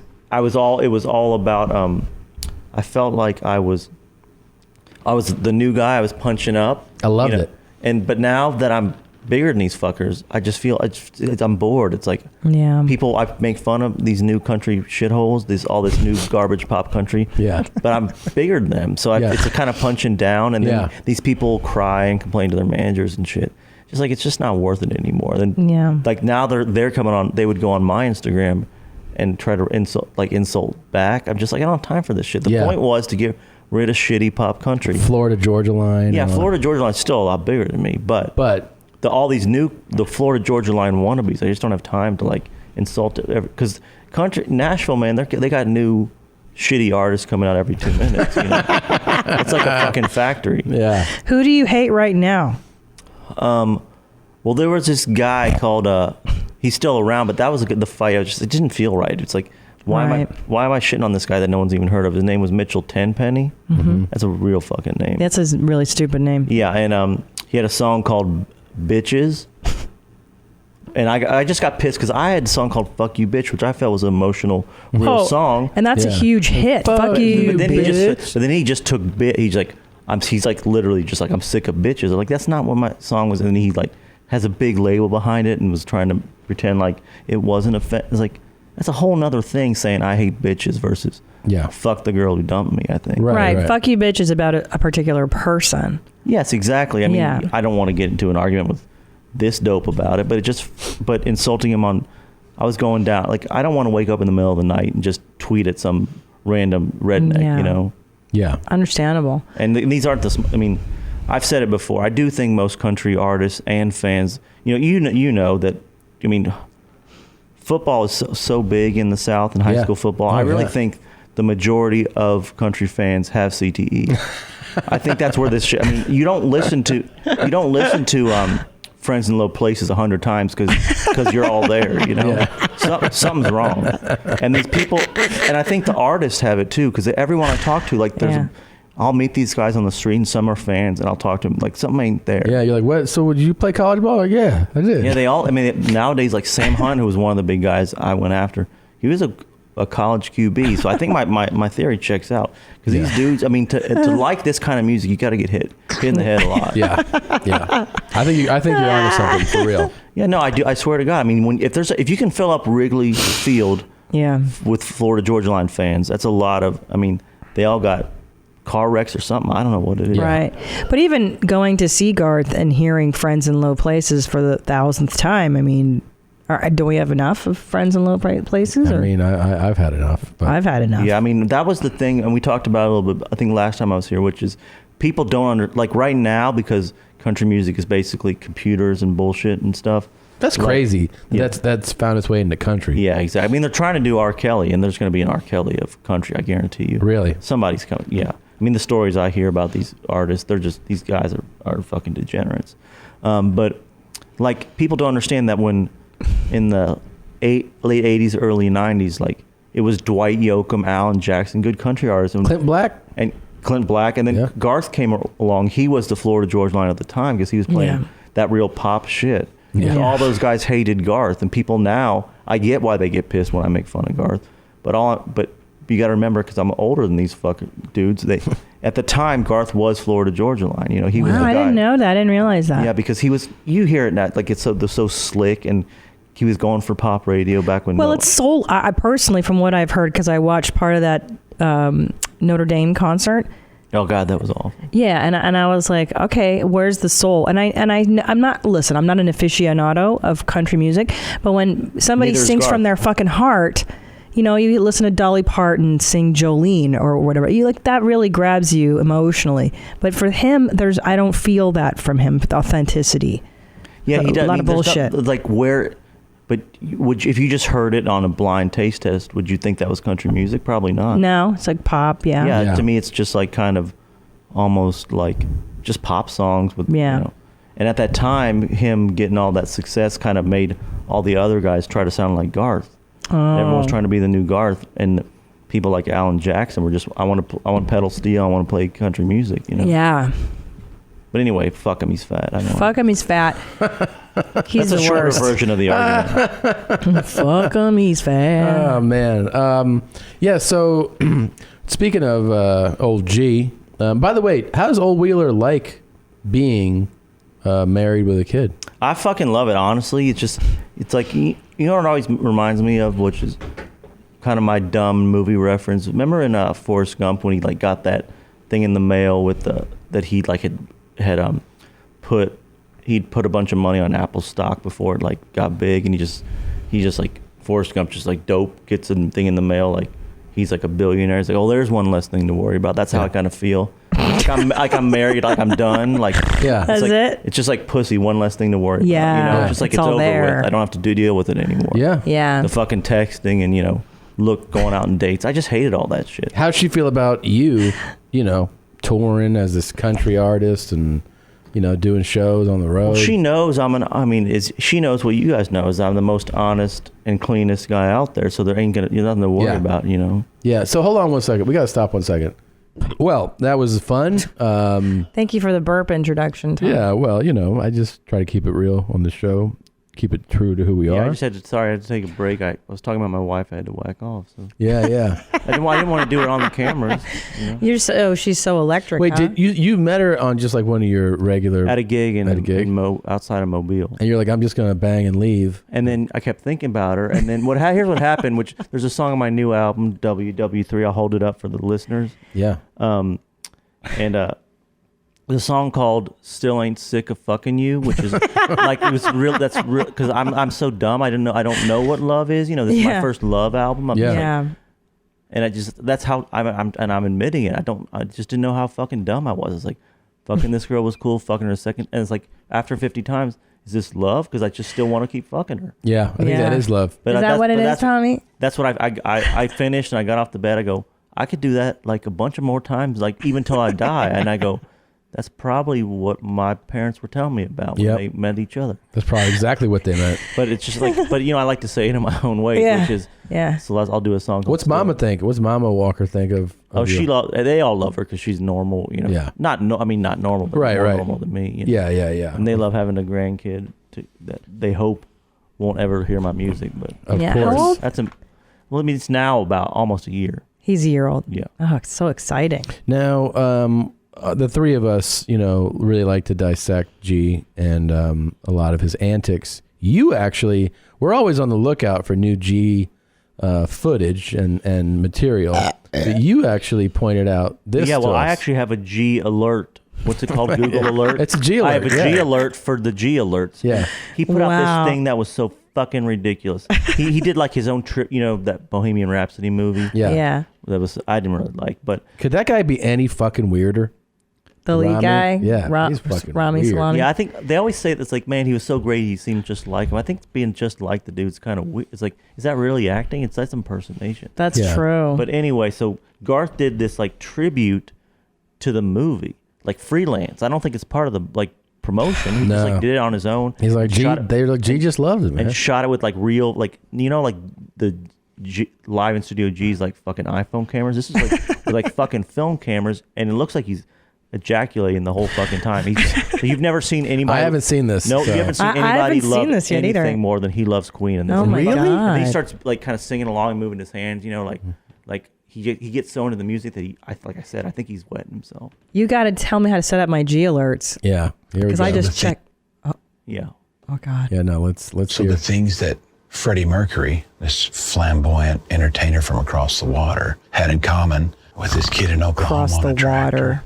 Was oh boy, we were both insecure as hell, and through the music, we found our courage. Oh my God! Why is he whispering? He always goes a creepy route. It's so important. But wait till he plays the music and starts doing this thing.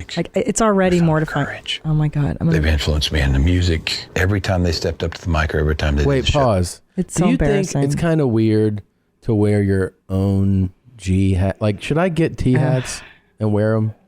Would you wear a T hat? I wear a C hat. A C hat, yeah. Fuck your T hat. I'm wearing mine. You wear yours. Well, I have Wheeler Walker Jr. hats, and I put it on once, if I forget a hat, but I feel so stupid wearing it. It's just so dumb. It's because it's you. Well, yeah, it's kind of like. Can I tell you from the jump what I already am annoyed with him is this phony baloney.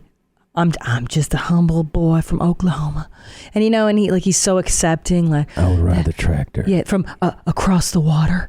Yeah. To a humble boy in Oklahoma. You can't say angling, motherfucker. Yeah. Yeah, well, that's across the other water. thing. The other thing too Get is out of here. that annoys me is like the hottest shit right now is that movie and Queen. So he's like, yeah. But then he's like, no, it's really about me. It's Right, like, right. It's like people are missing the point of the movie, which the point of the movie is that Garth loves Queen. Right. That's literally how he sees the Right. movie. Yeah. He has to make it about him. His Queen resurgent is about Garth loving. You forgot that Garth loved him before the movie. He wants to make a movie to remind you. There's a G logo here. There's a G logo here. Yeah. There's a G logo here. There's a G logo here. All right, go ahead. They did what was impossible, and impossible was everyday thing for them. What? Yeah. Anybody? It's all done in gazillion part harmony. Find me somebody to. Then watch this. That's Spinal Tap shit right there. Yeah. Jesus Christ, man. Yeah. I think he just came in his pants. And he's also just like, he wants it to look like he's conducting Queen. Right. Like, oh, shit, dude, this was recorded 30 years ago, motherfucker. Right. Like he has a part of it. And he's like, check this shit out right here. Like that. Just like that. He's like as if he quieted them down. Right. It's like, no, dude, that song's been the same since we've been listening to it. He's so insufferable. God, yeah. The ego. He's such a weird fucking guy. He should have played Freddie Mercury. They'd be like, we had this one weird guy audition for it. You're weird as fuck too. Why don't you do it? Well, he did want to be Chris Gaines Yeah, thing. of course. Was his foray into wouldn't that. that be crazy if he's like, he demanded his people put it on. He's like, he thinks he looks like Freddie Mercury. Like if he I think I could make it great. Listen, I don't look exactly like him, but get the guys who did fucking Jar Jar, just make me look like him. Totally. Yeah. Totally. Yeah, he just insisted wants he's to do and they're it. like, he had AIDS, man. You're way too much. There's nobody that sounds like Queen. And that just tells me how far ahead of their time they were. And find me somebody to love. You dig into those lyrics, that no matter how different me and you are, the basic thing is we can love one another. Oh, again with this love one another bullshit. Like, Can I tell you? He invented that, by the way. He invented. You know what we were just talking about? The darkest motherfuckers. Michael Jackson. Who else? The Cause. They all have these bullshit messages of like, you just gotta love the world. You gotta heal the world with the love. Meanwhile, they're doing dark stuff behind closed you doors. think there's a Garth doc 40 years from now? Oh, 100%. Yeah. knows. Well, and it'll be like they'll just show footage like this. How he was always like, hi, y'all. And hi, y'all. Lots of waving and smiling. And then, his billboards like, let's love one another. And then it'll be like, and this is where he cut people's hands off. Yeah. And it'll be like on his ranch. Yeah, I could see him. I mean, he looks like he works out, but it looks like there's a little extra pounds from eating people. Yeah. Maybe. Yeah, could be. Well, I watched Trisha's baking channel, and he and Trish make a lot of bad treats. Like it's cornflake, peanut butter balls. But can't you see on one day watching that, you see like a fingernail or something? And she's like, what is this? He's like, I'll tell you, I keep finding these everywhere. I don't know what this is, baby. Just some bullshit spin on it. Somebody. Oh, boy. Ooh, somebody. Can anybody find me? All the stuff that separates us, that divides us, that draws boundaries between us. Yeah. He says, find me somebody to love in all of that. There's the message for me. For him. We'll simply live forever. God, I never look at lyrics that way. No. God. Yeah, because you actually know that the lyrics are about something besides you. Right. He thinks Find Me Somebody to Love was written about Garth. He thinks they took a time machine and You're wrote right. it about him. It's so the fact that you're absolutely right, Wheeler. Like he took away to personalize this. Yeah, but it ends with the logo Bohemian Rhapsody. Like it's like a promo for the movie that the movie didn't even want. Yeah. I know. Just like, I love that movie, I'm going to make them a promo. I think they thought they were going to use it at the Oscars or something. Every time he wants to really make a point on any of his social media, he always goes to, and then he talks like that. Yeah. He always has to do his sexy voice. I'm like, it's so forced, and it just sends shivers. I like that. I really like that. Bringing us closer together. I really like that. Yeah. The whisper is like is kind of like his way of. It's like it's still the same dumb fucking thought. It's just softer. You know? It is a softer dumb thought. But yeah, I'm a step above you. You guys think he's annoying. Yeah. Or respect him. I don't. I just think he's fucking sucks. Wow. Yeah. I think he's untalented. Wow. He's the big three for me: untalented, annoying, and fat. Wow. Pick two, motherfucker. Where do you feel like Bert Kreischer fits in on that scale? Well, I think Bert Kreischer. Well, he certainly got the fat, and he certainly got the. Annoying. Well, I don't find him. I personally don't find him annoying. I don't okay. hang out with him enough. I'll bet he could hit two of those in a long afternoon. You know. But yeah, I mean, I haven't spent. I definitely near the end that when I'm on the podcast, like 2 more hours, he would. Yeah. He could get into Garth range. Yeah. I don't think he eats people though. Like Garth. No, I don't think so either. But it's good to know that Bert's on his way to being like Garth. Well, yeah, it'd be cool if he could sell out Notre Dame. Fuck yeah. Here we go. Here's the Weirdo. promo. Go ahead. God. Hey everybody, Garth Brooks here in iconic Notre Dame locker room. This is where the players go out to take the field every Saturday. This is where all our players are getting ready to take the field for this concert. So tonight, the Fighting Irish, they're going to become the Singing Irish. This is going to be good. Can you just picture him on the way out there? He's like, teams have players, bands have players. Right. I just came up with that roll. Start fucking rolling. And do you realize too that there'll be there's like a CBS executive who's like, hey, we were thinking for the promo. He was like, I got the fucking promo. Yeah. You think he wrote the copy? You guys think he? 100%. Yeah. I think he There's did no too. cue cards. Yeah. No, I think he did. We're at Notre Dame. Don't miss it. Only CBS. Oh my gosh. Jesus. Legendary coach Lou Holtz had this sign put up. It's now probably one of the most famous signs in football history. Play like a champion today. I love that. I love that. That's weird. But look at his face right there. Just even pause. But see, that's why That fake smile. That's skeletons in his Exactly. Fake There's smile. fingers chopped off in a bowl somewhere. And he only smiles with his mouth, never his eyes. That's how you can tell a smile is fake. But It's a that chimp smile to me Yeah. says there's just butt stuff going on. You know. Yeah. Butt stuff.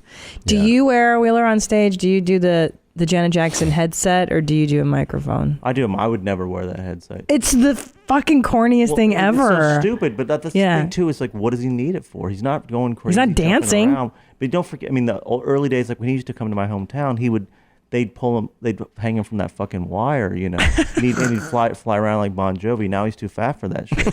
And the wire, you know, he's worth too much to too many people. That wire would fucking break. So now he's just kind of got that face. He's too fat. So yeah, that's his name of his biography. Too fat for the wire. But yeah, they used to fly him around the arena. I did not know that. Yeah. What is it? I have friends in low places, and then he's up high. Is that the? They probably tried to rig it once, you know, and they were like, this thing's not really He's flying. like, yeah, you're 60, dude. This is a special night at Notre Dame. I'm telling all of you to keep the party going by streaming all of our music exclusively on Amazon Music. Hey, Alexa, do you have friends in low places? Sometimes, but they aren't big on social graces. You gotta love that. He's the only person who likes it. Yeah. You know his music. It's not on iTunes. Yes, I was going to ask you that. Do you know what the deal is with that? Why is he doing that? Yeah, no, he well, what happened was like when iTunes and all the other like Spotify came out, he decided to make like I'm not making this up. Like not instead of MP, he decided to make his own format. Yeah. Like instead of MP3, he had like a GP3. It was like MPGs. Yeah. it was like Studio GP3. Yeah, it was like GP8 or whatever it was. Like his own. He was like gonna come up with a better one. It's my own format. And you'll put it on my fucking. You know, just I'm bigger than Apple. I'm bigger. Yeah. Than I got a G phone. I don't have an iPhone. Exactly. Yeah. Yeah. I mean, I'm sure some asshole has to write. Cross out all the I's with G. But he tried to compete with them by coming up with his own format. Yeah. So, he didn't want to give them the 30% cut that like everybody does. And so then he was like, I'll just be exclusive. He put out an offer to all of them. Whoever's going to pay me the most gets it because I ain't playing all your fucking games, you know. So he's like, Amazon made the biggest offer, and you can only get it on Amazon. Yeah. So if you're like, if you got an iPhone, you don't have Amazon. You don't hear Garth. You don't get Garth. You know. Oh wow, I'm really broken. He's got to be one of the only. I mean, I know about Tidal and all that, but it's like he's got to be the only major artist where you can't hear one fucking thing on iTunes. Nothing. That's silly. Oh yeah. No, you know what's weird? Sometimes on the country charts, like iTunes will sell like, some no name or somebody playing the hits of Garth. That'll actually just to get some Garth on there. You know? Or like not a fake Garth, but a tribute to Garth Brooks. Well, actually, people will buy that because when they search Garth, nothing comes up except for, But I think it's a blessing because I actually want to take my shit off Amazon, so I'm not being sold anywhere where Garth is. I love it. I like that too. I love it. I like that. He always says really that, like that at the end of everything, and I really love that. And isn't that I like that? You can't come up with another tagline. Technically, it's called the Word of Life. Student body calls it Touchdown Jesus because it overlooks the north end zone here in the house that Rockney built. Touchdown Jesus was assembled by stones gathered from all 7 continents. This is the place. This is where everybody comes together, all religions, all shapes and sizes. And they're all here to sing. That's what I love about it. That's what I love. I would love to see him like the footage after when they're like, and now just we're gonna take you down this way. He's like, why the fuck am I up here right now? Yeah. Like I would love to see him snap He's gonna and drop the wholesome thing, And eat like a cameraman's hand. Just take a bite. yeah. Well, I was telling you guys before, you didn't know this about, so apparently that Notre Dame concert, it was so big that, usually for live concert movies, they'll do 2 shows and pick the best of both in case you miss a note here or there, but he's like, I ain't playing 2 fucking shows. So if all those 100,000 people, if they fucked up a song, they had to do it again. You had to sit there live at a concert you paid money for. And if he fucked up, you had to, they start from the beginning. Again. Wow. It was like a live TV taping. Jesus. Except with like 100,000. And it's like 5 hours long. Yeah, no, it was a little long. So you may as well just do 2 shows because that's how long it'll take you. 5 hours anyway. Well, he don't got that kind of time, Yeah. Yeah, I got friends in Notre Dame Stadium. Yes. On CBS. I got friends in Notre Dame Stadium. It doesn't even rhyme or it doesn't fit. No. It doesn't. And also, since then, have you had one more hit that people know that you can reference? Yeah. I got friends in Notre Dame Stadium. Legend has it that Newt Rockney said this: when we're on the road, we're somebody else's guests. Let's play in a way that never lets them forget that we visited them. That's what we're doing tonight, Newt. You're not going to forget this concert. Damn. Not anytime soon. Really? Like that. I'd forgotten it since it aired. Yeah. Yeah. What do you think of that buckle? That's like an intense buckle, right? Well, I don't. The light blue denim and then is he wearing dark denim or is it black pants? I think he's wearing just Dickies. He's gonna go keep it real grounded. Oh, sure, yeah. Yeah, no, those are elastic pants.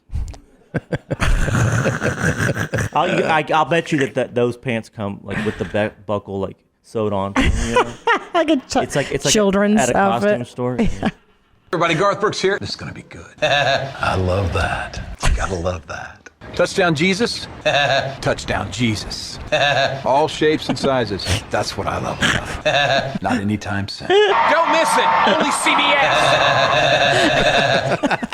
Shit, man, that was trippy. That was really good, man. That was awesome. Good job, Blue Man. Good work. Yeah. So listen, I hate Garth, you hate Garth, but we love Wheeler Walker Jr. Yes. So are we going to hear something off the new album? Yeah, let's hear a track from the new record because I'm going to take a song that's not exactly most of it's love songs and songs about my son, but I haven't played this song live yet, and I want you guys to hear it. It's a song about my experiences and what it takes to be the king of country music like I am. Okay. It's called "I Sucked Another Dick Last Night." I'm gonna take my headphones off. Sure. It's a good song for Potter to listen to too. Yeah. How appropriate. Josh Potter. We just had a conversation about sucking dicks.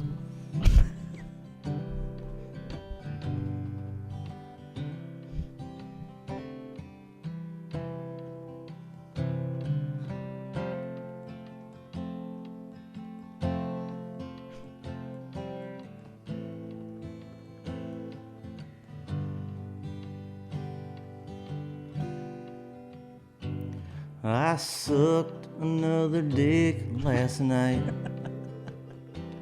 Not saying that's wrong or right. First few that I blew, I could blame on the booze. But now it's just something I do. We didn't fuck, so don't get uptight. But I sucked another dick last night. Now, darling, don't get me wrong. It'd be you if you had a dong. Please don't tell our son, 'cause he won't understand about his cock gobbling, cum swallowing, crazy old man. Please accept me for the guy that I am, and not what I do in the back of a van. I sucked another dick last night. Not saying that's wrong or right. First few that I blew, I could blame on the booze. But now it's just something I do. We didn't fuck, so don't get uptight. But I sucked another dick last night.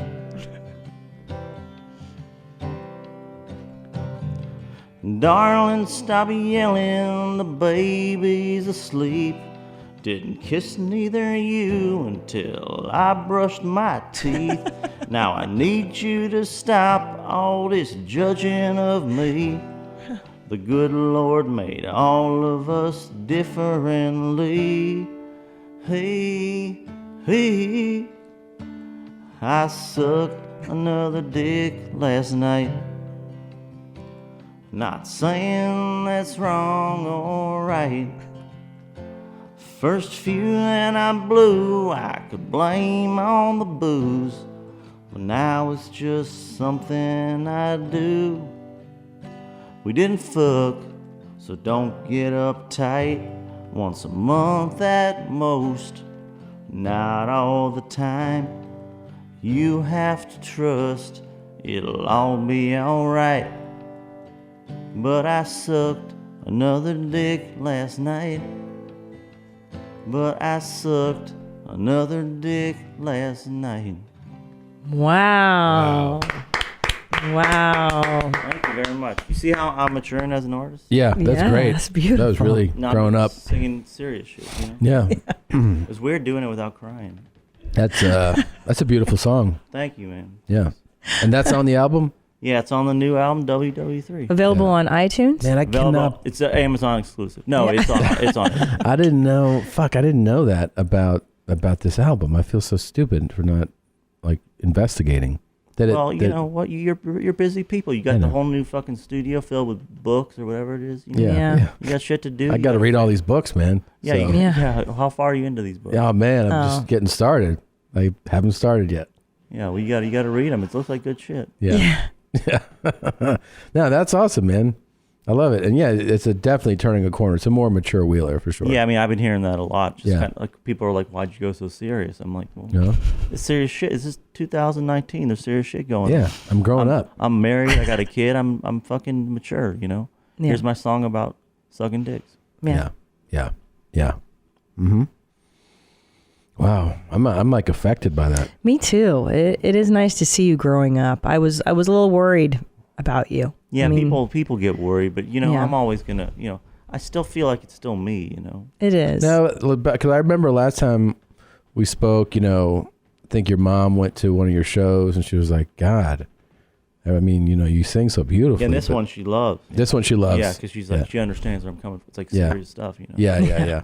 So now she gets it. Yeah, it took a while, but it's a song like that like, you know what? Our son has a heart.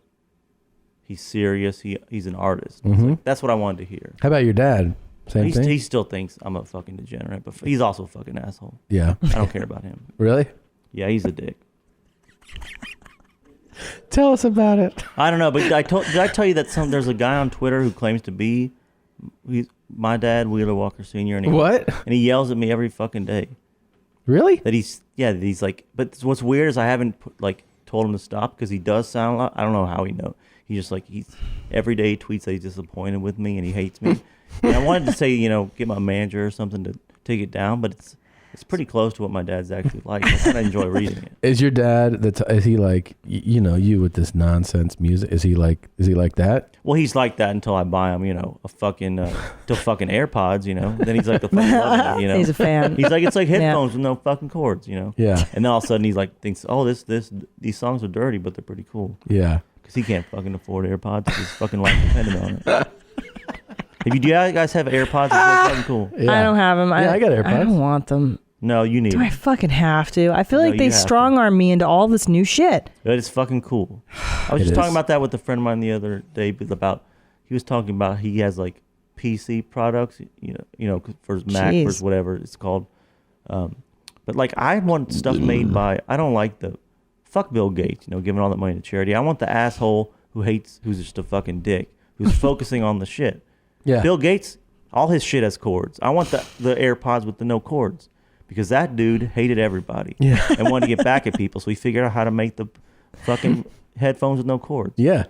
Bill Gates is just spending money like saving Africa. Fuck off. I know. Fuck all that shit, Yeah, man. just focus, dude. By the way, I will give you a break on any air chartering you're looking for in future tours with this Wheeler. plane I'm Do you have getting. your own jet?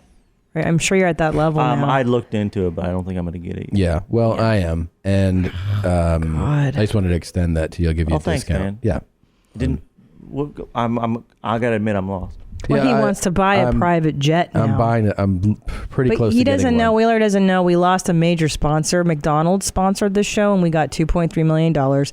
And then they saw our content, and they pulled the money. So we don't have the money anymore, Tom. I There's don't know. other money, and that's not here. What I'm saying is, Morton's, they only gave us $2,000. I know, but I'm over Morton's completely. And by the way, I like Larson's a lot more than Morton's, just so that the Morton's people can hear that. Well, can I just tell you right now? Can I just say a lie to your face? I'm going to stop eating McDonald's in protest. Thank you very much. I appreciate that. I mean, it's not really that good or convenient. So Yeah. I'm fucking- That's a friend right there. Yeah. Fuck And them. Thank you. If McDonald's ain't there to buy my friends a jet, fuck them. No, I know. Yeah. Totally. I'll give you 6 to 8% off any charters you're looking for to do. Oh, cool, man. Yeah. What's this company? It's just gonna be Tom's Planes. Oh, I thought you were about to do a promo. No. I'm just letting you know. I was gonna say, you guys are fucking nailing it if you got private jets sponsoring the show. That's next. Yeah. Someone said there's like an Uber for jets now. Yeah. You know about that? That'd be cool. Yep. Yeah, well, sounds like Tom may have just signed you up for it. Oh, my God. Who's more responsible with money, you or your wife? I mean, not even close. It's her. I mean, you don't need 8 pairs of AirPods, but You've 8 pairs? Well, I go to the store and then I was like, I want to, that feeling you get when you buy something cool, and I love them so much. I want to go to the store. I want to have that feeling again, so I buy them again. You keep buying them just to get the excitement of the new ones. You know that people are like those nerds, Yes. those geeks are into the box openings. Videos. Yeah. I love opening that box and smelling those sweet fucking AirPods. Yeah, that plastic and when you're glue. on the road, it's like when you're on the road busting your ass and you haven't showered for days and you're fucking hungover. It's like, oh, this is what I do it for. Fucking the 2 little pods. thing in my ears. I can roll over. I can put my hands here. I don't have to. You can roll over? You can do anything. Yeah. I mean, like you can do it. I've tried. Really? I shake my head. Those things don't fucking. They're a good fit for you then, though. They're not a great fit But they for me. look like they're going to fall out of But they people's don't. That's the ears. thing. It scares me. I don't like that. They're so fucking good. Really?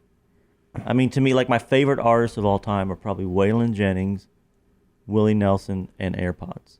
Yeah. Wow. Which I think their AirPods are not as good as Willie Nelson, but like close. But right there. So you're a big AirPod guy. Yeah. I'm hoping that they listen to this and send me some more.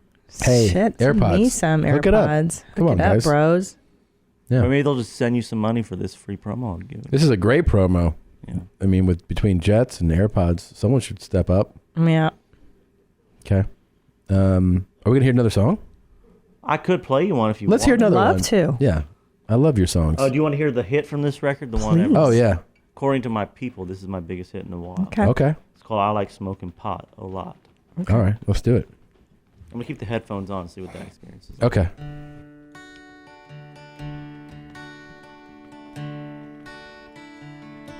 Some people smoke meth. Some people smoke crack. Some people snort coke off of Ricky's ball sack. I've tried them all. Don't get me wrong. The best high there is comes from a bone. I like smoking pot a lot. I like getting stoned alone. I like vaping weed indeed. I think edibles are incredible. I sure love them gummy bears. Hemp shampoo for my curly hairs. Rubbing cannabis lotion on my cock. I like smoking pot a lot. Some people like pills. Some like huffing glue. I like marijuana, but that ain't breaking news. Some people like booze. Some like sucking downs. Brother, I like both. But that's another song. I just played it for you. You did. I like smoking pot a lot. I like getting stoned alone. I like vaping weed indeed. I think edibles are incredible. I sure love them gummy bears. Hemp shampoo for my curly hairs. Rubbing cannabis lotion on my cock. I like smoking pot. I like smoking pot. I like smoking pot a lot. Wow. Thank you very much. That was Beautiful, amazing, Wheeler. That was wow. great, man. Thank you so much. Just when I think can't get any better, it's like it just keeps getting better and better. That's how I feel too. Yeah. It's like I you know those you've had that probably in comedy where you just get that lightning bolt. You're just like sitting around trying to write a song. You're like, pot smokes with a lot. No one's ever thought about that. Yeah. It's all me, man. I'm going for it, you know? Yeah. Yeah. You killed it, man. Great work. You guys are the best, man. Love you. Fuck Garth. It's good to be here. It's so great. It's so great to have you here. I want people to make sure. Can I see that album? Can you hand it to me? Or toss it or whatever? Yeah. There you go. Boom. And maybe we go in on this one here. Check it out. Is that a good place to hold it? Yeah? Boom. WWIII available on all platforms. WWIII. Is that their wife right there? Yes, sir. And that's our kid. Oh. Man, that's awesome. Let me see. There you go. She's a little upset that I showed the kid on the back of the CD, but it's like, you know, I ain't hiding anything from my audience. You know? I've seen her on Instagram. Yeah. I know this person. Yeah. Okay. Yeah, Gorgeous. Really. I'm sure I really beautiful pointed lady. you guys out to find That's Mrs. Walker right there. Jeez, guys. How exciting. And you're cool. You guys are cool to leave comments about how you want to. She don't mind if you want to tell her that you find her sexy and want to whack off to her, whatever. She likes that kind of thing? Yeah, I mean, she doesn't piss her off is my point. Yeah. It doesn't offend me because I know that I got a catch. So Yeah. That's awesome, man. I like that about you. Are you going to be... No, you probably won't be there. You're not going to be... You're going to be in LA for a little bit. I'm going to be in Nashville next month. Next month? April. Yeah, I might be there. We'll see. But all right. Yeah, I'm out here. We're trying to make a Wheeler movie, and I fucking hate LA. Yeah, it's too much goddamn work. Yeah. I got fucked out of a deal before. I want to tell my story, you know? Yeah. Bohemian Rhapsody's hot. We got this Elton movie coming out. You got fucking Stars Born. It's time for Wheeler, you know? 100%, yeah. Long overdue, man. Because I remember I was watching the Oscars. I see that shitty Lady Gaga song. Ugh, the worst. Bradley Cooper fucking farting it in. You know, Yeah. it's like, I could do this in my fucking sleep. Yeah. You know? No, that was my first thought when I saw that shit. I was like, oh, Wheeler could nail this. But yeah, I mean, how am I crazy? But did Bradley Cooper, whatever his name is, sound like fucking shit? Yeah, he sounded it's like shit. Garbage. I can't listen to slow, boring, heartfelt. You know what I mean? It's like it's bullshit. It's not. Especially with I like lame it. ass lyrics. Yeah, I mean, the lyrics were. It's just like I actually thought the movie was stupid. You couldn't pay me to watch And I think that. I think Lady Gaga should fall down the stairs. Yeah, I just hate agree. her. Yeah. I hate it too. Yeah, you're the best, man. You're the best, Wheeler. I really am, but I appreciate you guys are the best here. You guys are the best in the podcast business. And like I'm like everything you say, I want to buy Postmates, right? Go get on Postmates right now. Good. You I didn't even should. know you could do it in hotels. Oh, I do it all the time. Yeah. Yeah, I've done it. I did it when we had to evacuate our house for fires. We went to a hotel, and first thing I did, I did Postmates and brought us groceries. You can send it to other people. I sent like 40 hot dogs to Bert's house. Oh, really? Mm-hmm. Oh, I know where those hot dogs are. Oh yeah, they're gone. Yeah. They're gone. Yeah, it's pretty great, man. I'm Postmates gonna send some hot dogs to my wife when I leave here. Yeah, that sounds great. Any live dates coming up? I know you. I'm taking a little break right now. Okay. I'm kind of want to get out the scene. I need people to take a break from Wheeler for a little bit. Gotcha. I just need I've just been on the road. Just like I did 3 albums in 3 years. It's like it's enough a lot for a while. It's a lot. It's like I want people to miss me. Sure. And I'm announcing that on Your Mama's House. Wow. Please miss me. Well, in the meantime, download WWIII. Yep. Make sure to check it out. Buy Get it on vinyl, CD. Sounds way better on vinyl. I'll tell you that. Yeah, I like listening on vinyl now. Now that we got that record player, I really dig I that. know. So Man, fun. I could get a record player on a jet. Elvis had a record player on a jet. Oh, see? No, Elvis had a record player in his Cadillac. Oh, that's great. How can you do that? All the records would scratch. Well, he's like, someone told him that too, and he's like, "Fuck you, put it in." He probably hired someone to just put that needle back like over and over. You know, Yeah, I mean- he was like, put it back. Yeah, I mean, Put it back at the right in place. theory, it doesn't work, but it's just like you tell Elvis no. Right. Good luck. Yeah. Man. Well, thanks for coming by again, Thanks for Wheeler. having me. We I love love you having you. And Love you. Yeah, we'll see you guys soon. Mom's house. We'll be back to getting physical after this quick break. All right, we're back, and it is beyond a pleasure and an honor. You don't know how hard I'm geeking out right now, man. I can finally say Short Dogs in the house. 2 shorts here, which is doesn't even feel surreal to say. Kevin Short Blatt's Dogs here. in the house. Yeah, you can What's say up, it. bitch? Yeah, Short Dogs in the house. Kevin Blatt's in the house. You guys have the Blow the Whistle show that people can. You're now going to put it in more places. You're telling me, right? Yeah, it's very soon. It's going to be uploaded to iTunes and Spotify. We had some issues with copywritten music before. Yeah, but for now though, it can be where accessed. Dash Radio Okay. and Mixcloud. You could find some of our older shows. But Dash Radio every Tuesday night. We have a show from 6 to 8 on Mixtape, and then 8 to 10 on Hip Hop X. So there's an encore performance of. How did you guys hook up, man? This is wild. I just know KB from we're homies, right? Uh-huh. We started off doing parties together. Him and his brother promote parties generally around porn events. Mm-hmm. So from the start, the very first party I did with them, it's porn influenced, and just it turned out to be you have a lot of fun, even make a couple of business opportunities and stuff, and just things happen. So after a while, we start being friends, and if you notice just now, you know KB, right? No. Just, you don't know him? No, He's the one comic at the store that I don't know. Oh, he doesn't talk like that. No? Yeah, I'm a white guy that's really a black guy. Every time you give him a microphone, he starts going, and I used to go to broadcasting school. It's just some automatic shit he does, but he gets on me every time we do an intro. He's like, hey guys, you're listening to Blow the Whistle Radio. Yeah. Shut the fuck up. You turn into Mr. Broadcaster guy. I'm a strip club DJ also. / strip club DJ, yeah. Okay. So that's where I got that from. Man, I gotta tell you, I look. There, you know how there's certain albums or music where it's like a time capsule, where I like do. It takes you to like a certain era in your life. Yes. So I remember I was living in the suburbs of Milwaukee, and we moved freshman year of high school. So it's like fall of '93. I moved to Florida, Vero Beach, Florida, and I remember it was like one of the first days I'm at the school. It's the middle of the school year. Steve Rennick comes up to me, and he's like, "We're playing football. Has just ended, so we're in the locker room, and he's like, 'Do you burn, bro?' I was like, 'What?' He's like, 'You smoke trees and shit?' And I was like, 'Oh yeah.' I mean, he's like, yeah. And then he's like, 'What kind of music you listen to?' And I was like, 'I don't know. I like hip hop.' He's like, 'You down with Too Short?' And I was like, 'What?' I didn't know.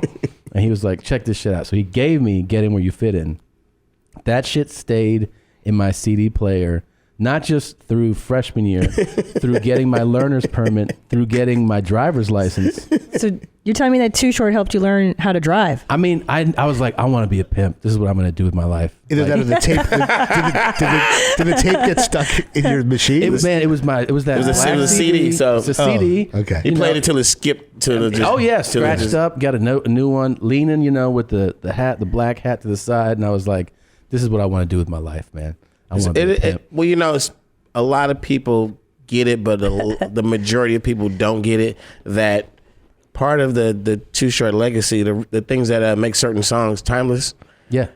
Is that it's very informative, very educational, very motivational. Absolutely. And it's almost like a motivational speaking technique thing. Sure. Because when I write songs, I don't write songs and say things like everybody. Yeah. I really rap from me to like one person. Yeah. And many listeners, like if you're in your car by yourself, you're like, this motherfucker's talking to me. Like, especially like songs like Getting It. It's just like, so you're talking to somebody, like you got to get. Yeah, I write like that. So I make references like I'm just talking to you, and it makes everybody like act like they think they know me when they see me and all kind of shit. So it works. But when you add them all together, all the albums, all the songs, and just the ones that you gravitate towards, after a while you look back and go, Too Short taught me some shit. Yeah, man.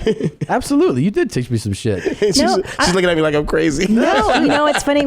But I'm just listening to the way rappers think. Like we had Big Daddy Kane in here, and he talked about studying the greats. His whole thing, he listened to Marvin Gaye, and he kind of was like, oh, that's how you're a player. And then I'm listening to you talk, and your whole thing is, I'm not talking to millions of people. I'm going to talk to one person. So my wheels are just turning at how different rappers approach. You got to find a persona. You got to figure out how to maximize presenting that and stuff. Same thing on the stage with comedy, whatever. Yes. Same thing with acting methods and stuff. But, Big Daddy Kane, he, at some point, so many ladies wanted to, like, fuck him, I guess. He's like, he realized he was a sex symbol, and he started, in his early days, he was just like an MC that would just attack you and just murder you on the microphone. Yeah. And then he turned into a sex symbol. Yeah. So, but with you, it's interesting though, like what you just said. This sounds silly, but Oprah Winfrey talks about that too. When she talks to the audience, she's not talking to millions of people. She's like, I'm talking to one woman who's sitting in her living room now. Or she probably, like me early on, learned that thing works, that personal thing works. How did you figure that out? Doing shows, just I perfected my technique riding on the public transit bus with a big ass radio and rapping at like really hardcore ghetto house parties where two things on the bus, if you playing some music to the public that's like loud and obnoxious and somebody's gonna say, turn that shit off, you're gonna get like some kind of backlash. But people used to love my shit. And then at house parties, it's like, you're at a party where there's no rules, regulations, there's no security, there's just people who have quick tempers and they don't tolerate bullshit. So I used to go to those house parties and rock the really rough crowds and shit, and I knew I could do it, and I was all confident. So later in life, shit just was like, it was almost easy for me to present the Too Short persona. Nobody was doing that back in the day either. Rappers weren't really cursing a lot. They really weren't talking about pimp shit. It was a very new area. Like when he got that CD, he's like, pimping? Yeah. It's interesting. I love this shit. I love it. It was like, you know what it reminded me of? It was like, I used to have to go to the basement to watch like Def Jam or like Eddie Murphy shit. You gotta sneak and listen to that shit. Like I could not, like sometimes I'd give a CD to like my parents would put in the car and the shit would be permissible, like the Fat Boys or like Run DMC. Too Short. I was like, give me that shit back. I know you're not gonna like that. It was like a secret though, right? It was a secret. Yeah. And he was saying like dirty, like I still love dirty jokes and dirty raps. Yo, I can't tell you how many times, like I can't, it's just like endless, hundreds, thousands of people have come to me and said, I got caught listening to Too Short when I was little and I got my ass whooped. Yeah. Oh, for sure. Like lots of ass whoopings. Yeah. I mean, you said some foul shit. But you also had, remember Clee told that story on our show about how he brought it back to New York and the Dominicans all heard Too Short, and he became a hero, and they stopped being picked on. He was the coolest guy in New York. All He kind of had crazy Too shit, Short. man. Yeah, but my favorite is the one where you get to borrow mom's car or something. And you accidentally leave your Too Short CD. And then she gets in. It's like, bitch. Like, we have to talk. But you know something else, though? I was in high school. I started writing really dirty rhymes in high school. Yeah. I learned early on. The first time I ever said a curse word, it was like, I said something like I had 10 hoes sucking 10 toes. And this was like, I was in 10th grade. And I played and people just laugh. Right. And I'm like, I'm about to write a song about all 10 of these hoes. Yeah. And tell you how I met them all and just Right. tell you a story about my 10 hoes. And it just escalated. And I just swear I learned early on, man, that talking shit just but also like you talk shit, but you also had like you were drawn to like funky ass bass. the music is the sneaky part. I mean that's what I've had an old lady tell me I love your music. She's like, don't really care for the words, right? But I love the music. yeah. That's still a compliment to you though, man. Yeah, she's like she developed a technique where she could just ignore me. Yeah, and enjoy it. That's a compliment, kind of. Yeah. But do you think it came because it sounds like the bus and all that? It's equivalent to like what the open mic is for the comedian. You know, you're doing sometimes harsh bars and biker bars and places where they don't want to fucking hear you talk. So you better come with some shit that's going to get attention. Yeah. And you talk about some Too Short stuff, you're going to get attention. You talk about bitches sucking your stuff. And I had a rap partner in high school, and our when we decided to try to sell our music in the streets, our first customers were drug dealers who were actively working. Really? So, because the logic was, well, if you want to sell it, who's got money? Right. Yeah. So, and instantly we got a drug dealer to buy one tape, and then the other guys around were like, I want one too. So the next day we came back and sold them some more tapes. And it was each like a tape you had to make. You know what I mean? Cassette tapes. Yeah. We would record a tape and then we'd copy it a few times. Okay. And then literally the drug dealers who were like 3 or 4 blocks over, they heard about it and they sent word like, bring us some of those tapes too. No shit. And then we started doing like a drug dealer paper route kind of thing. Yeah. Like everywhere they would congregate to sell drugs, we'd pull up and it started to be a thing. Like I never had to try to sell music at the supermarket or at school or anything. Only drug dealers. And everybody.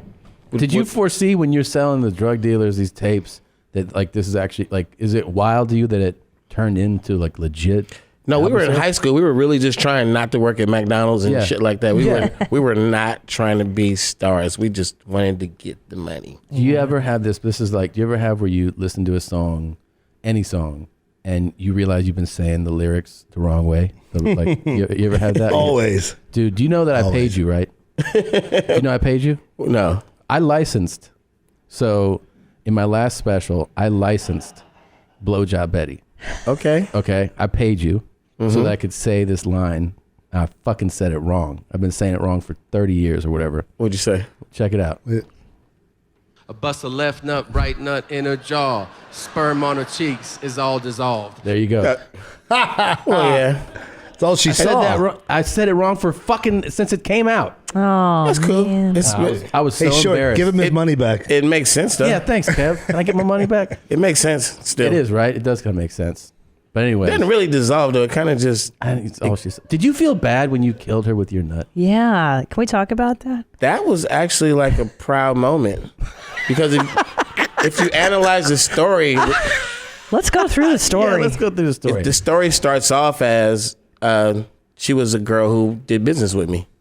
And she was terrible at her job. Her job was to actually go out and date men and get their money. And bring you the money. But she was such a party girl, she'd fucking forget and like party and just, she'd forget the part to say, pay me, motherfucker. Yeah. So we call those thrill seekers. She wasn't really like about that get that money. Yeah. So I cut her loose. And I just randomly saw her one night doing her little party girl thing. And I'm like, you know what, I'm just going to step up to this, like angrily face fuck her. Yeah. So I did it. Yeah. And it was so much anger in it, so much, fucking despise you. Yeah. And it just hit that wrong pipe on her or something. I don't know. Yeah, and then next day you saw it on the news. Yeah, and the reason why it's not manslaughter is because the shit was considered accidental. You know what I mean? Right, yeah. And it was a bunch of guys. You couldn't say who did it. There was no fucking, there was no DNA test or shit like that. So I was clear. It was an act of God. Wow. That was like hearing like a story from the Bible told to you from like an apostle. Yeah, that was great. That was like the blowjob Betty story. We just got to fucking hear that. Yeah, dude. that's awesome. Right here on your mom's house, exclusive. But it's on the song. It's in the song. You can. I know, but to hear you say it, to it's actually like explain it. Like, I mean, I always thought about Betty all because these people years. like listen. I know. The music is so infectious, and then in the end it goes, "I busted a nut and killed the bitch," and you get a laugh, and you like, you forget the whole how the story started. Right. Like she was pretty shitty at her job, and she had it coming. True. Oh, man. I didn't even think about that whole part. You don't even think about this. She's bad at her job, man. And storytelling, God damn. I'm putting her in a position where she's fucking up from the start, so you're not supposed to sympathize with her death. Yeah. She's supposed to earn. Yeah, she deserves that shit. Because you had a lot. I think I heard you say in an interview you weren't a pimp, but you had a lot of pimp affiliates. So right. Well, I'm from Oakland. Yeah. You know, anywhere you find a group of pimps, one of them's from Oakland at least. Yeah. One or two. Yeah. But I've never been a pimp, but I have received money from prostitutes. Does that make sense? I mean, because just out of like love and admiration, like is that why? Somewhat. In a couple of instances, it was just like grateful, like just being grateful. I learned things from you. One girl gave me complete stranger walked up and gave me $1,800 bills and said one line. She said, "You the reason why I'm hoeing." Wow. And walked away. And I was in Las Vegas. Wow. And I looked at it. I counted it. I turned to my buddy. I'm like, this chick just gave me $1,800. Like, let's put it all in black. I look around. There's nobody there. It's like a fucking ghost. I don't know. Damn. So yeah. You got a story like that, Kev? I know. Jeez, can I have some of your water? I've got a lot of stories, but no women have ever given me $1,800. Damn. So do you feel like though? Because I feel like I already know the answer. But if you were, let's say, tomorrow, you wake up, you got nothing to your name, you could go out and pimp, like you know what to do, right? Well, during the recession, did a little pimping. You did? Really? I mean, shit. Really? The economy was fucking up. Let's talk about it. The show money slowed down. Promoters weren't doing as many shows. Sure. Yeah. No, it was is it 2008 is what you're talking about? 08, 09? It was like 08, 19. Yeah, it was a fucked up time. So how do you find the hoes? How do you find a girl who's a good candidate? Throughout my entire career, and it's not sincere, like prostitutes really have been flirting with me. Like I went on a date with a chick one night and we went to breakfast at like 5 a.m. and I didn't know she was a hoe. She's a very nice looking young lady. And she was questioning me a lot. And I'm like, why the fuck are you asking all these questions? And she got offended. She's like, I thought this was like an interview. I thought, Oh, wow. Oh, really? And I'm like, oh, you're a hoe? So things like that had happened periodically throughout my life. And I think I hang around so many pimps. I grew up around it. I really felt like it was an alternative choice as far as career options.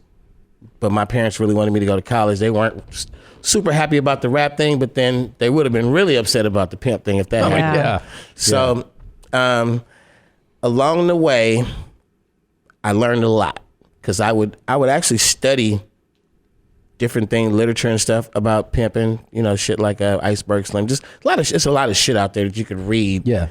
On top of 2 short albums and 2 short songs, you can go out there and really study what this pimp thing is. And the ugly side of it is the abuse and the forcing of a woman to do things she doesn't want to do, the physical abuse. That's the ugly side. There's a completely different side that is more about what I like to rap about and put in the songs. And that's just like the finesse. It's just finessing the situation, which is you want to know who's a candidate? Yeah.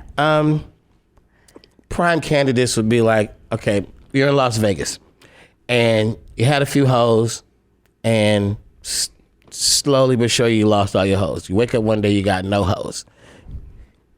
It's a known fact. You can jump on the highway, like maybe the 15 drive up to Salt Lake City, and it's just a great place to find hoes. You know what I mean? Why Salt Lake City? Well, let's be specific. Why? Look at a lady like me. I know I'm too old to be a hoe. Let's say it's me like 20 years ago. Am I somebody that you would choose as a candidate? Where are you from? I grew up in the San Fernando Valley. Here, Los Angeles. LA. Yeah, a lot of hoes from the 818. Okay. Yeah. But I'll give you another scenario. Go ahead. She's walking around. But I'm walking around. I'm in the casino. Salt Lake is just like a bunch of little naive kind of, not knowing kind of. That's who you want, right? Naive is what you need. Wouldn't in that situation. Gotcha. Wouldn't mind getting away from the strict parents and shit and being a bad girl. On the other side, you go somewhere like Portland, Oregon. Okay. And they've got like hundreds of strip clubs, and the stripper competition is like way up there. So in a lot of cases, strippers are like working every night making $200-$300. Bullshit money. Yeah. You pull up in there and like some fly ass car with some fly ass jury asking questions like, how long you been dancing? About a year. Yeah. Yeah, I've been about a year. I make like a couple $100 a night. And you get to asking questions like, where do you live? How do you live? What do you drive? I live with my boyfriend. We just rent a place around the corner. Probably like a struggling ass boyfriend type situation. Yeah, he's a musician. Hey, I sing pretty good. Nah, you're not. He's struggling. He doesn't have a deal or anything. It's like stupid ass questions like, have you ever been to Vegas?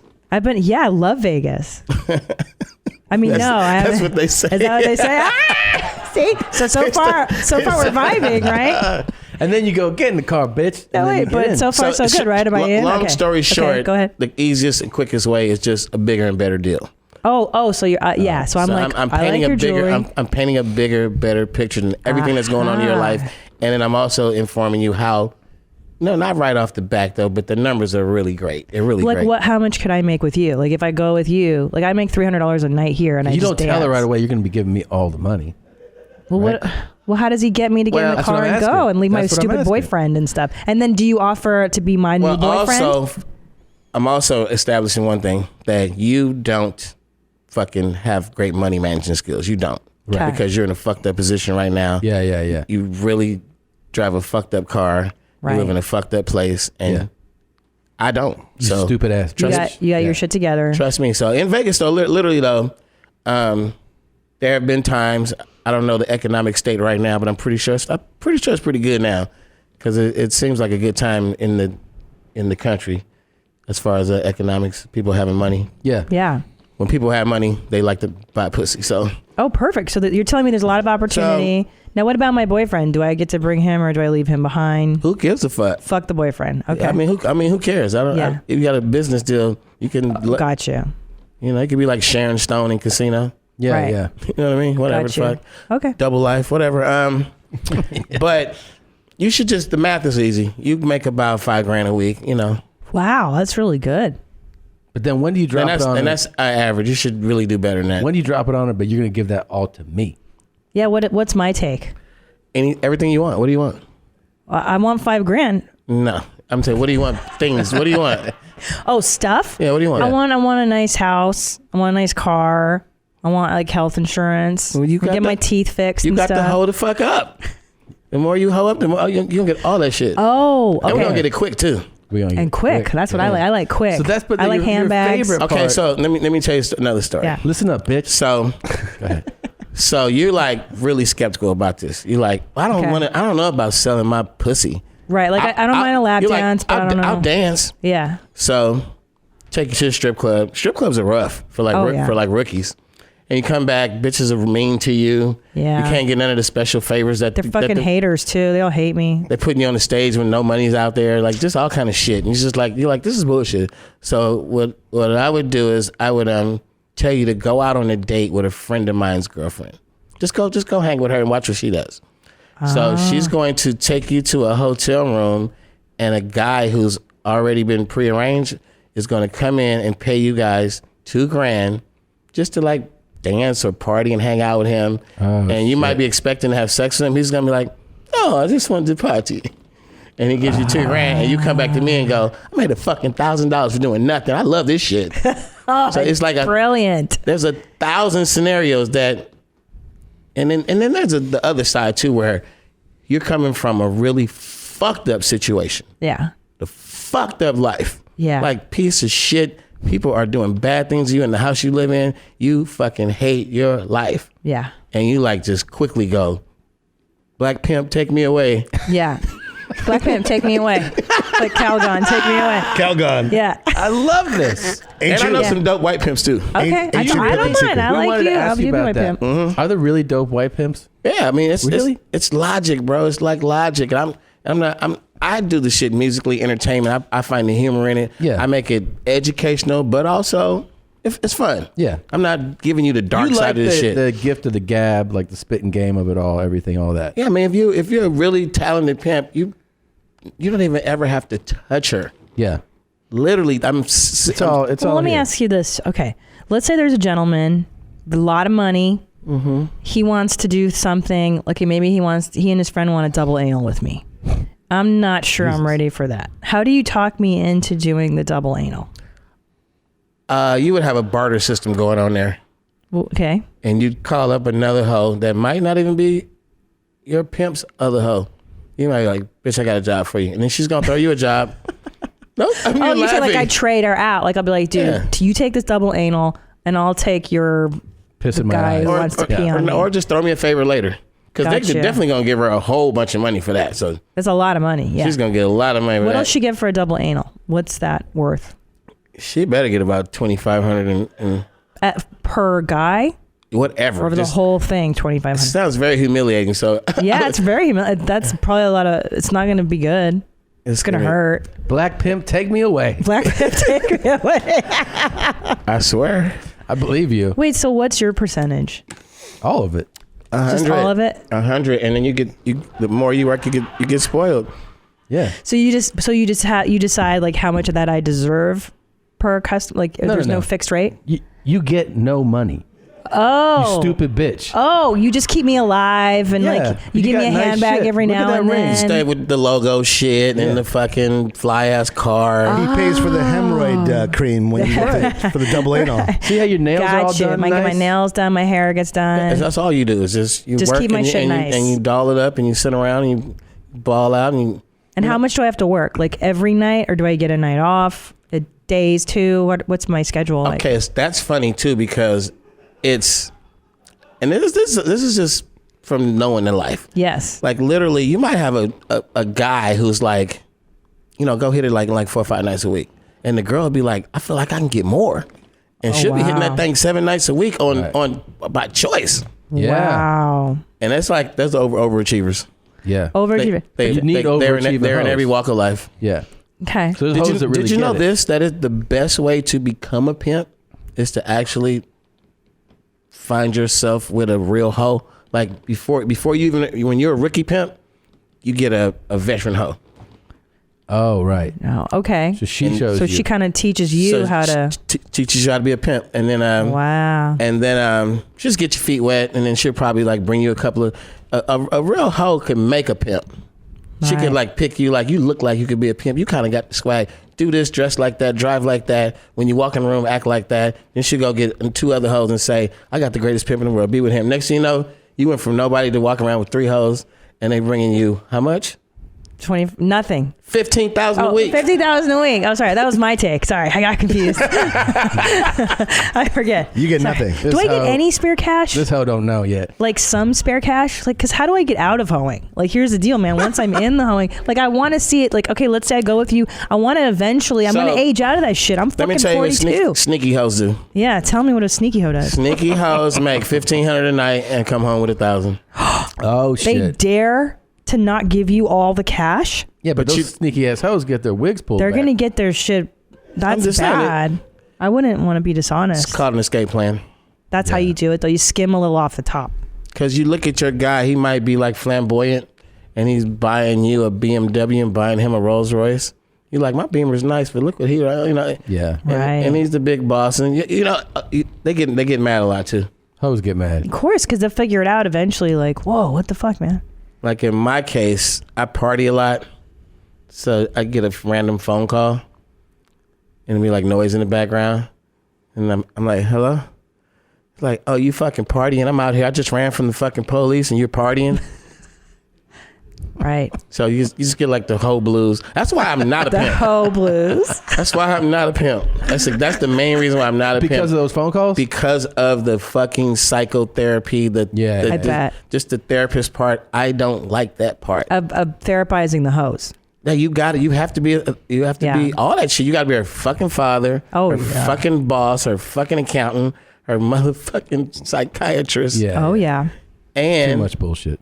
You know, just the whole venting and all this shit. Feelings, talk, blah blah, talks. You don't want to hear that. What shit. about you, Kevin? You ever throw that thing around?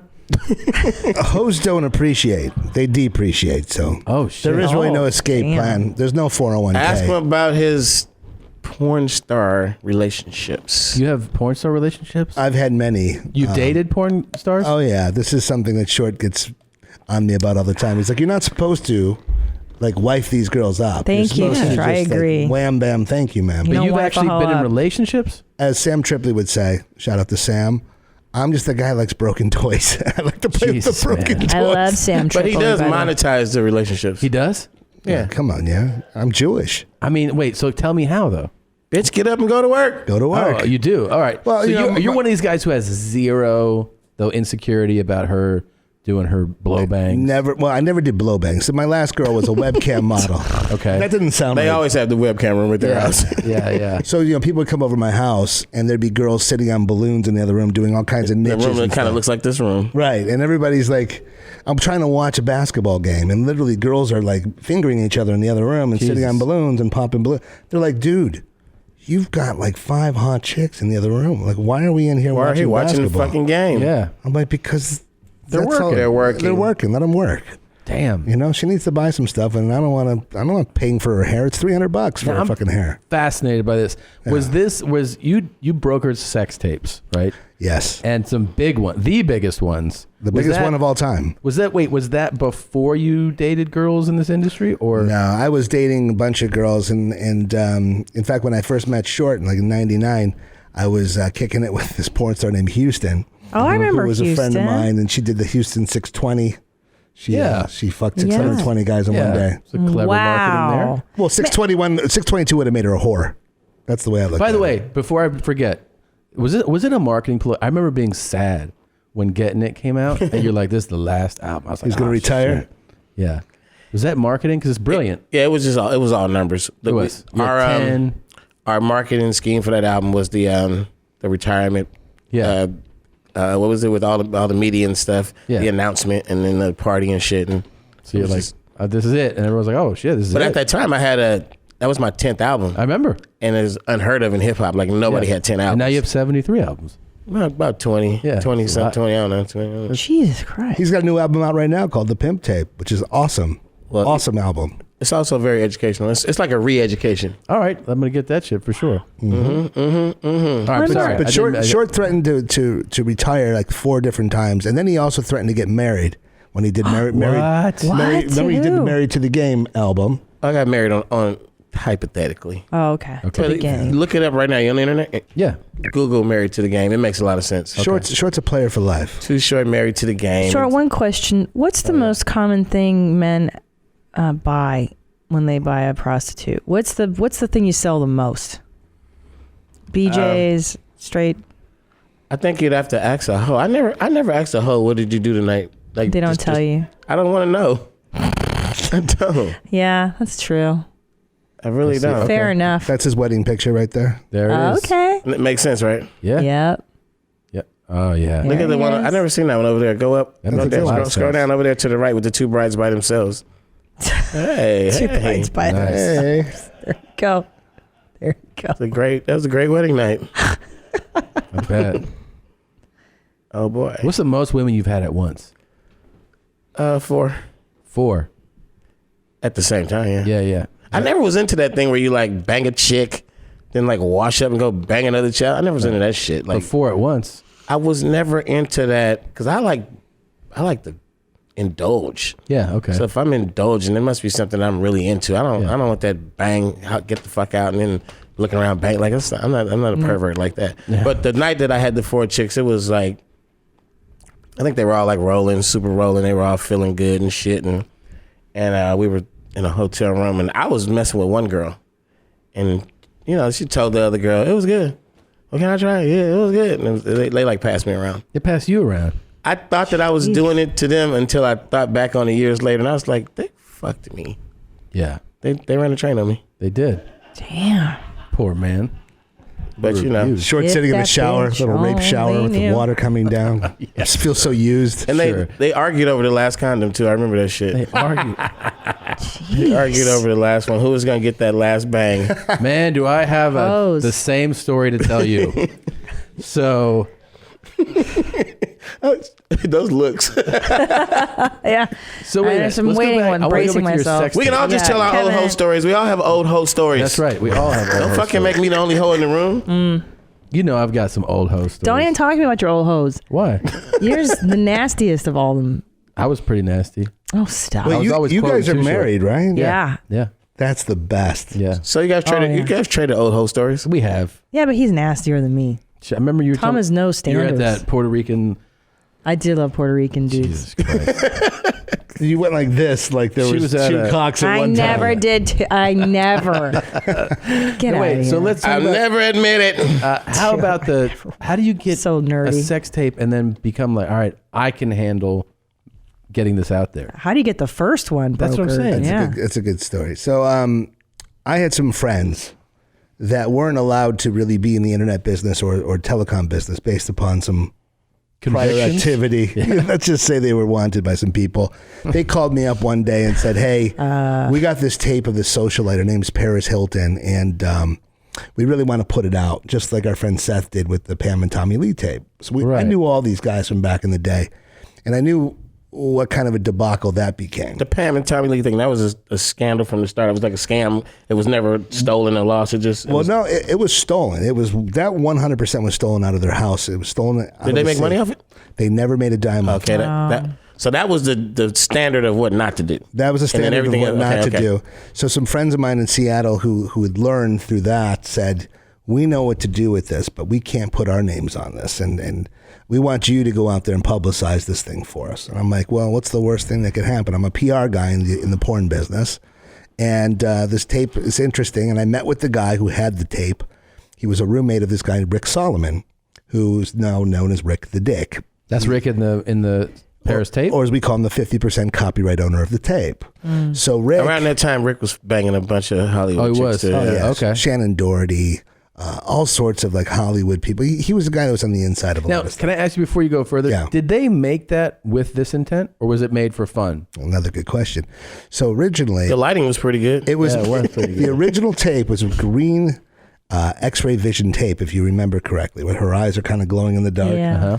That was the tape that came to us originally and was not supposed to ever see the light of day because we didn't have the rights to put it out. Paris had not signed off on it.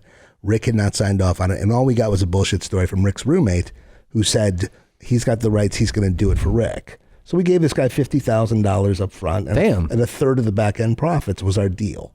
Until I went and sent 2 clips out to the media. One to Us Weekly and one to Entertainment All Tonight. hell broke loose. This is what became known as the very first viral video because that got sent to editors who sent it to their friends, who sent it to other people. Who made up the title? That was a dope title. One Night in Paris. I know. I wish I could take credit for it. It's like naming a song, right? Like that's a good ass song there. I wish I could take credit for it, but Rick Solomon actually came up with it with David Joseph, the owner of Red Light District Video. So we had the original tape. I got sued for $10 million. Wait, hold on. Did Paris consent to it being sold at the time? Or? At that time, no. In fact, nobody actually knows this, and I'm going to tell you guys the story because this is what we do. YMH exclusive. So everybody was suing everybody, and people were going online trying to find this tape, and there were literally $100 million being made fraudulently by people saying that they had the Paris Hilton sex tape in their members area. And back then, you could join for $200 and see it, and they would get in there, and there was nothing there. But everybody was using the rights of publicity, which means that, Too Short is the only person in the entertainment business that could use the name Too Short. That's his rights of publicity. Tom Segura, you're the only person who could use the name Tom Segura. So using Paris Hilton or Rick Solomon's name, you'd be infringing on their mark. And a lot of people were doing that. So at one point when everybody was suing everybody, Rick and Paris had a conversation. And they were like, look, everybody's making money on this thing. We should go back and make our own tape and put it out there. And if you smart. notice, it's a very well lit. Yeah. So they go back and like this time we're shooting. They go to the Four Seasons in Beverly Hills. Wow. And they shoot it, and she gets final cut because you'll notice in that movie, there's really no nasty cum shots. There's no up close shots of her vagina or her ass. She did a cum shot in the other one. Well, there's a cum shot in it, but it's not like there's a full. She was pretty facial. boring. Yeah, very boring. But she did make the dick come. She did. She worked. I watched. She put in work. I'm sure the Four Seasons loves this endorsement. Well, what's funny is I told this to Harvey Levin years ago, and Harvey Levin put it on the TMZ bus tour. So originally, when people were going up and down, they would say, "Oh, So there's wait, so when they go back, they shoot it. She has final cut, right? And then they give it to you, and they're like, "Here it is." They gave it to us along with my brother, who had now gotten involved with this with a web company up in San Francisco, and we put up HotelEris.com, which was the only legal place to put it out online. And of course, we. How do you monetize it though? People would join for $29.95 a month. Oh, okay. And they were buying DVDs back then. You know, now we. This was kind of pre-Kardashian. This is pre-Kardashian. This is pre-Pornhub. This is like nobody paying for porn So anymore. it was a big win though. It sold more DVDs than any other adult movie in the history of adult movies. Wow. And it was a huge website for many years. And in fact, it still makes money. Wow. All these years later. Still makes money. Not a lot of money, but I mean, if you go to Pornhub, people, you could see the Paris Hilton clip for free. Right. But now it's monetized by the traffic and the advertising on there. Wow. So yeah, that kind of. So you can still make money from traffic on a porn site, like a free tube site? Oh yeah. Really? People make money because you're buying clicks and you're actually monetizing it. Like, years ago, in a niche website, niche being like midgets, let's say, one in like 50 people looking for little people online would buy and convert. So that was good traffic. Right. A heterosexual site, maybe 1 in 200 back in the day. Now, because there's so many hits on Pornhub, you got to like 1 in maybe like 50,000 will join. Will actually join. Okay. But there's still conversions. It still converts. It still converts. Yeah. And the more specific you get and the more niche oriented you get, the better off. Celebrity sex tapes have always been the #1 driver on search engines. Just the mere mention that there's a sex tape out there. Of a celebrity. People go on Google, they go on Yahoo, they go bananas looking for that sex tape. So I've heard stories, by the way, that the Kardashian sex tape was like very orchestrated, like as an idea from the start. Like, this is what will get me to the next level. At first, Kim Kardashian, as you know, was a really good friend of Paris. And she saw the phenomena happen to Paris, and she said, I want to be big and famous too. I don't want to just be some hanger-on. Yeah. I'm going to put out my tape and I'm going to leak it for free.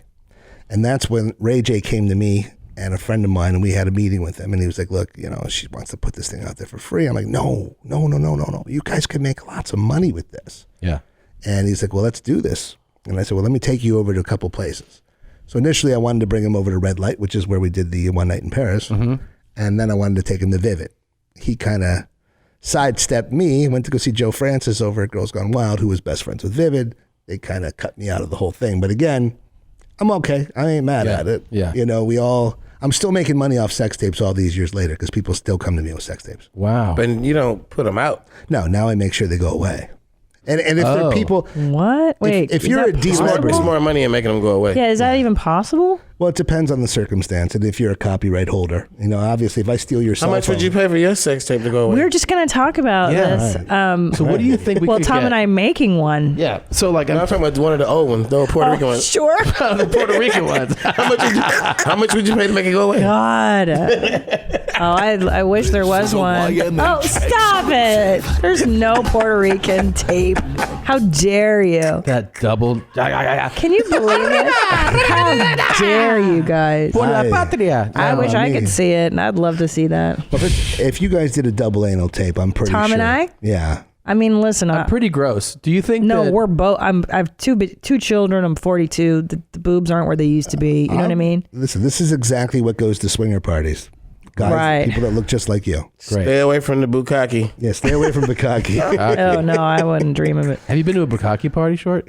I just found out what that shit was last week. That's crazy. Our radio show tonight that airs on Dash is the most After they unbelievable. described it, though, I recognize it from Japanese porn. It's some Japanese shit. They love that stuff. Yeah, they love it. It's a form of Japanese. Japanese porn should be criminal. I worked with a comic one time from Oakland who, I brought you up, like just like, we talking about music. And he was like, oh yeah, I hang out with Short Dog sometimes. I was like, really? And then I asked him, like, what's that like? He's like, I mean, if you hang around with him long enough, you'll get your dick sucked. I was like, that sounds cool. That's a true story. That I could vouch for. That's a great reputation. Although I'm a great wingman. The more Short hung out with us, the more he got his dick sucked. Oh, that's great. Yeah. I met Short. We booked him for a players ball. That was the name of our porn party he was telling you about. Yeah. And we had done it at a place called the State Palace Theater in New Orleans. And I've told this story a million times on our show, but it was the weekend of the Bayou Classic, which is basically two black colleges playing each other. Southern Mississippi and was it Grambling? Isn't it like Grambling? Yeah. Yeah. So needless to say, New Orleans was Bethune-Cookman? Am I thinking of, that's a high school, right? Yeah, I think so. All right. But needless to say, New Orleans was very dark that weekend. And he was sent out to go play a party for two black brothers, is what he thought. My brother and I are the Blatt brothers, B-L-A-T-T. Oh, yeah. KB and D-Money, K-Bizzle and D-Money. That was our nom de guerre. Anyway, he shows up at the State Palace Theater, and people are having sex on the dance floor. They're in the VIP rooms. There's blowjobs going on. He comes back, and he looks at two white boys dressed as pimps. Yeah. I'm suited and booted with like a Biggie Smalls hat. My brother's in a red suit. He goes, what is going on? I'm like, hey, man, we're so happy to have you here tonight. I'm such a big fan of yours because just like you, I grew up listening to Too Short. Of course. In Cleveland. Yeah. I was bumping Too Short, from 1984 on. Yeah. So, he's like, all I know is I'm supposed to be playing for two black brothers. I go, no, we're the Blatt brothers. Yeah. He goes, the Blatt brothers? I'm like, yeah. And he's like, I thought you guys were black. And I'm like, well, we kind of are. Assalamu alaikum. And he looked at me and goes, look, I don't care, man. I don't care what you guys do or what's going on. How can I be down? Because there is people butt-ass naked out there, penthouse pets, porn stars. Yeah. So that was my initial That's a meeting good with Short. kickoff. It was a great kickoff because we got him to play with Kid Capri and Slick Rick that night.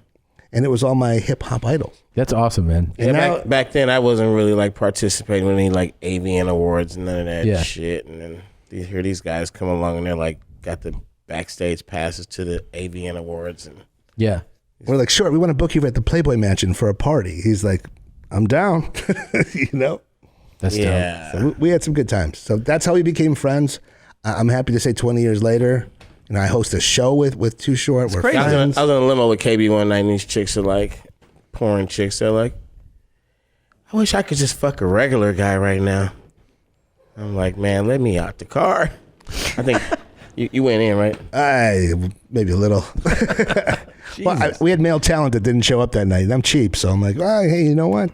Your wish is my command. So are you in porns? No. Well, not as far as you guys would know. Okay. Yeah. What is that? I don't know. That means his ding-a-ling's been thrown around a little bit. Your dong's been in there. There's a thing called POV. Yeah. Oh, right. And there's no pressure? You don't feel the pressure? Maybe now more because I'm 50. I don't know if I would do it now, but back then I was kind of out of my mind. Yeah. I had a good time back then. Gotcha. Short, I want to ask you a question. So I realized this like when you said you're coming on, I was so excited. And then I remembered that a while ago, like maybe over a year ago, I was on my boy Hannibal Buress's podcast. Hannibal's a great comic, DJ Tony Trim.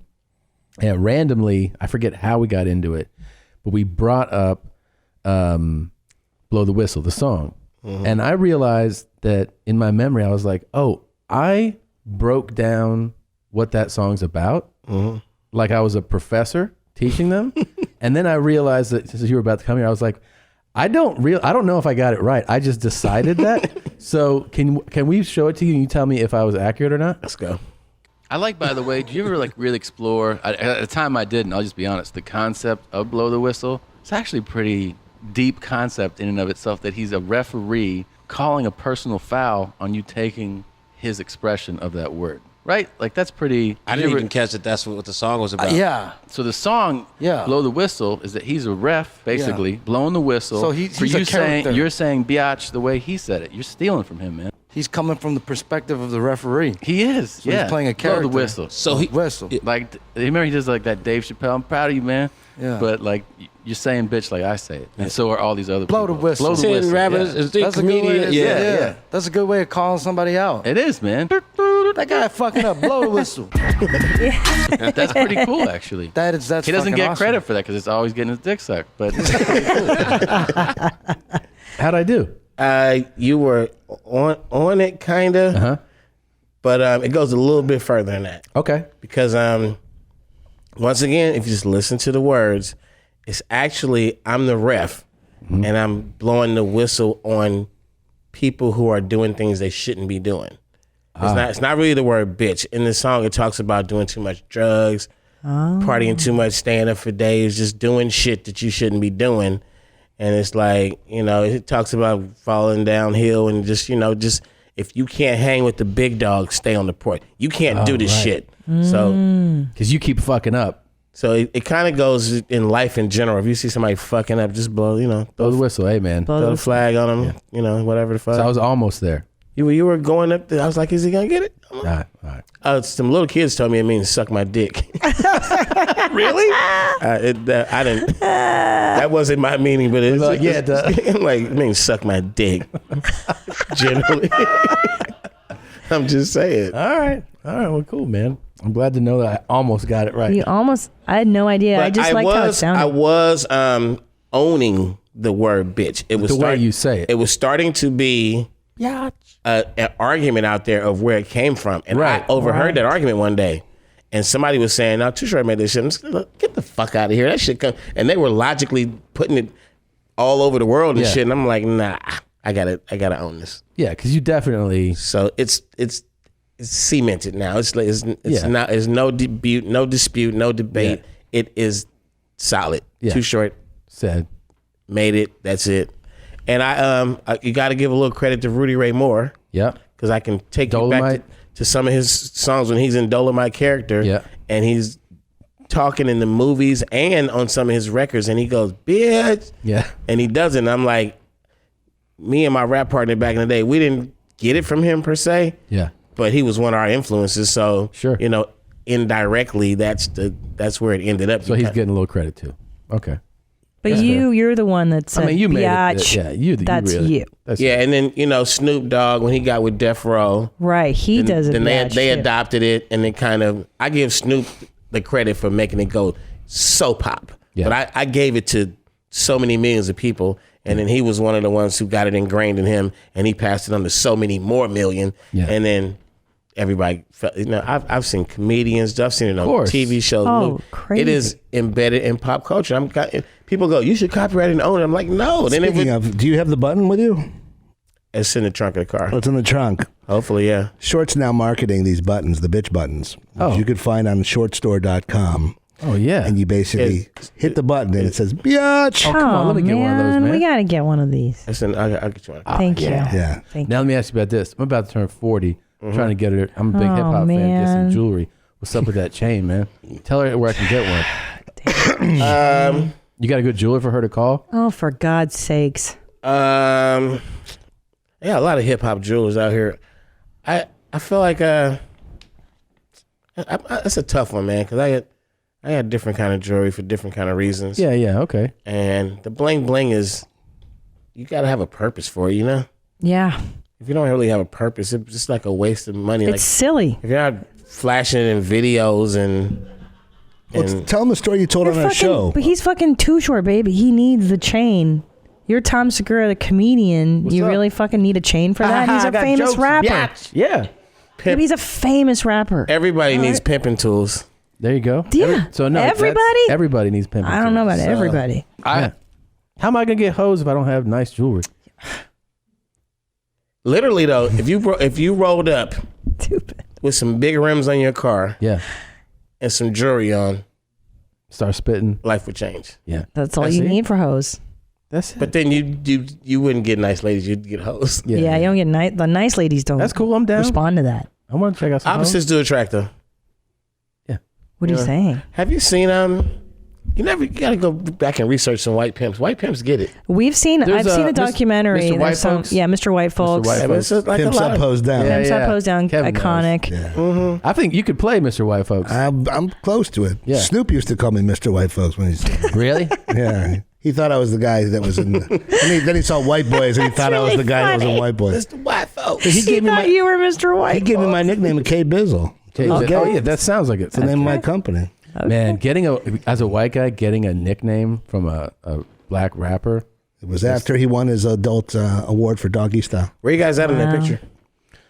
This was actually at a he had what's it called? He Airbnb'd a place here in LA. Okay. So he was like Hannibal? Hannibal's like fuck hotels. I remember he was like Yeah, I don't he's like smart. Everybody, know where I'm staying. Yeah, I fucking hate hotels. Meanwhile, that guy single-handedly brought Bill Cosby down. I realized that. Right. Well, I mean, he was actually just doing a bit at a He got in trouble. show. He got in trouble. They got mad at him when he said They got that. mad at him for just saying like just somebody elite like not supposed to be recording. Right. Just records it, puts it out, and then that whole people were like, oh yeah, and started And that's why they have the yonder bags now when Chappelle plays. Yeah. You gotta lock those phones away. Now, that shit is Too crazy. Short, may I ask you something?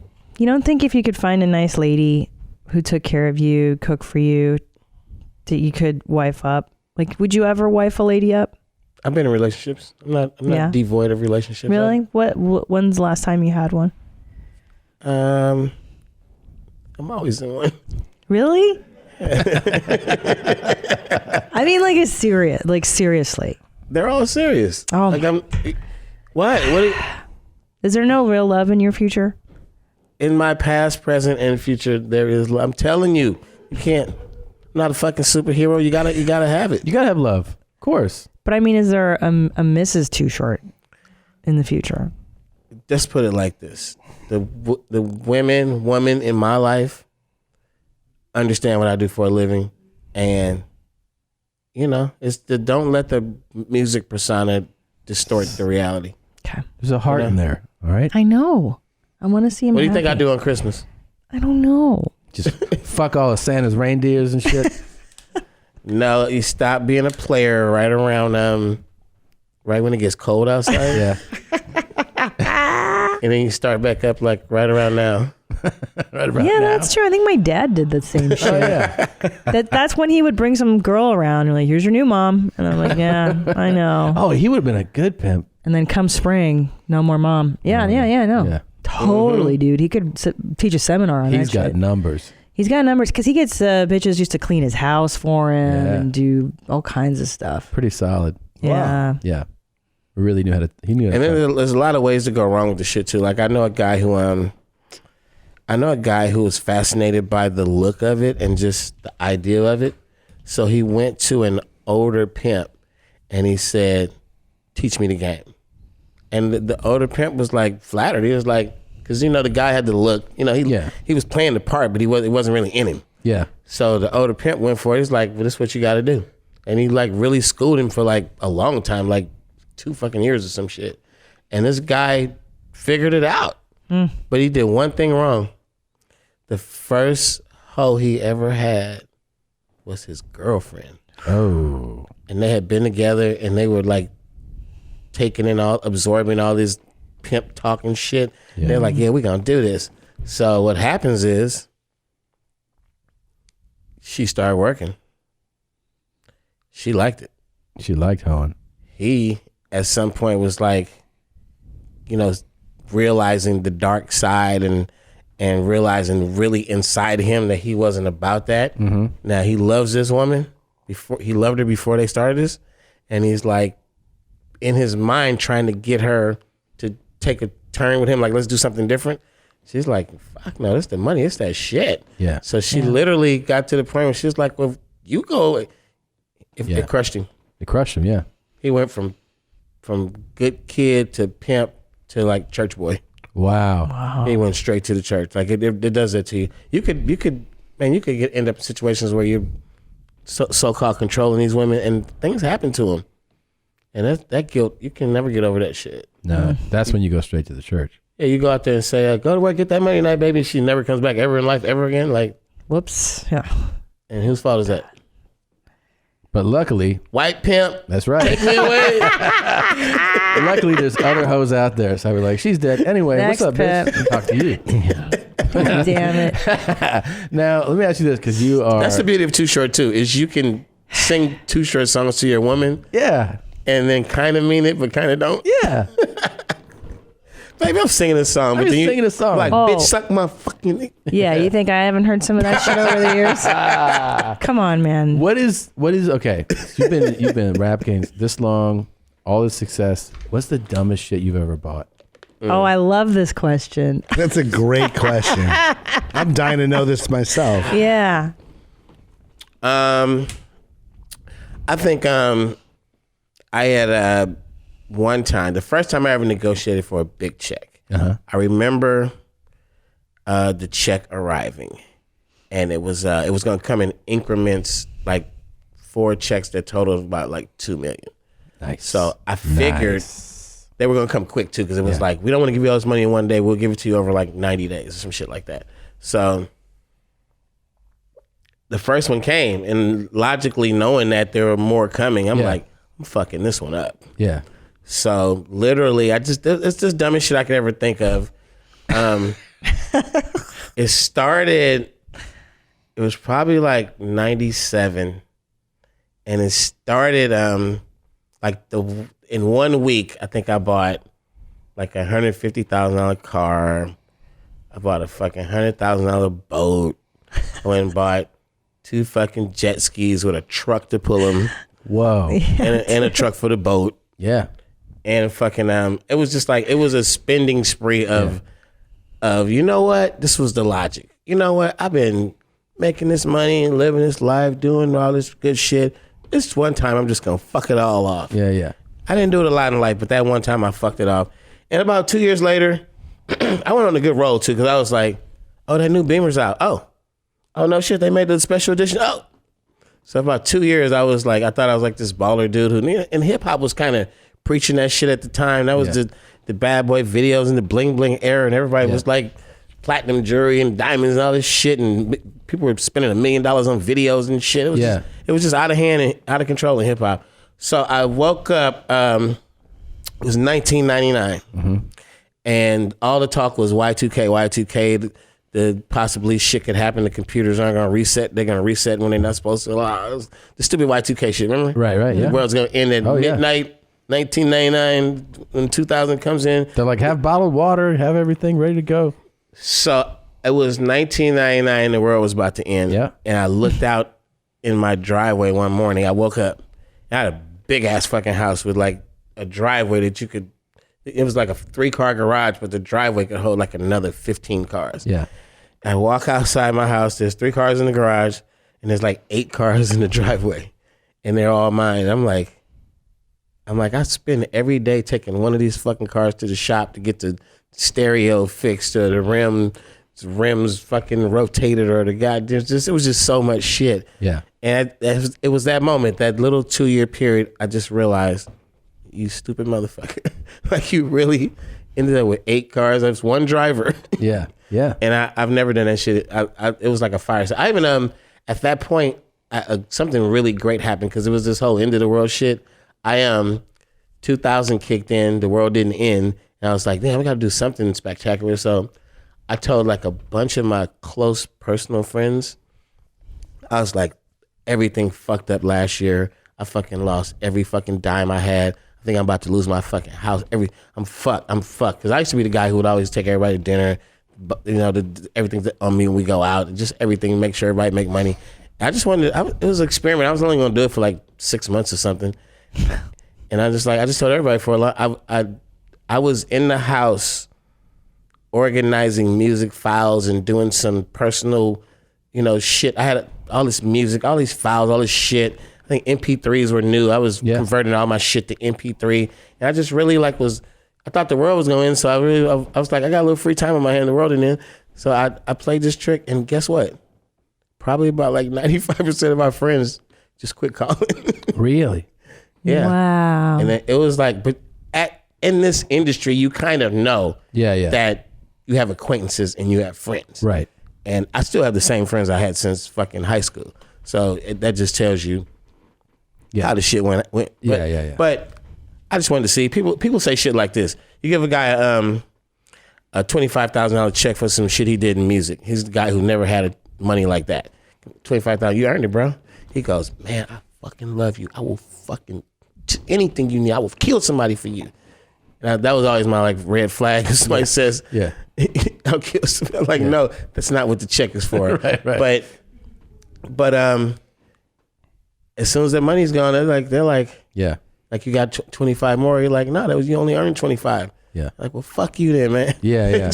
It's just funny like that. So Sure, yeah. So that was an eye opener. I've never had 8 cars at the same time since then.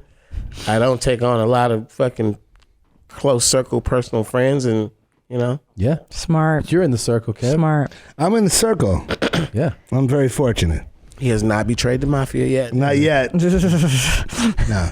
And how did you guys? So how'd you hook up to? Like, where did the idea to come to do the radio show? Well, I was. It's another good question. Rolling Stone's doing a feature on me that's supposedly coming out next month. It's all about Me Too. It's all about fixing. You did that a long time ago, man. We did. We talked to her 8 months ago. So it's been taking a little while, but it's finally coming out.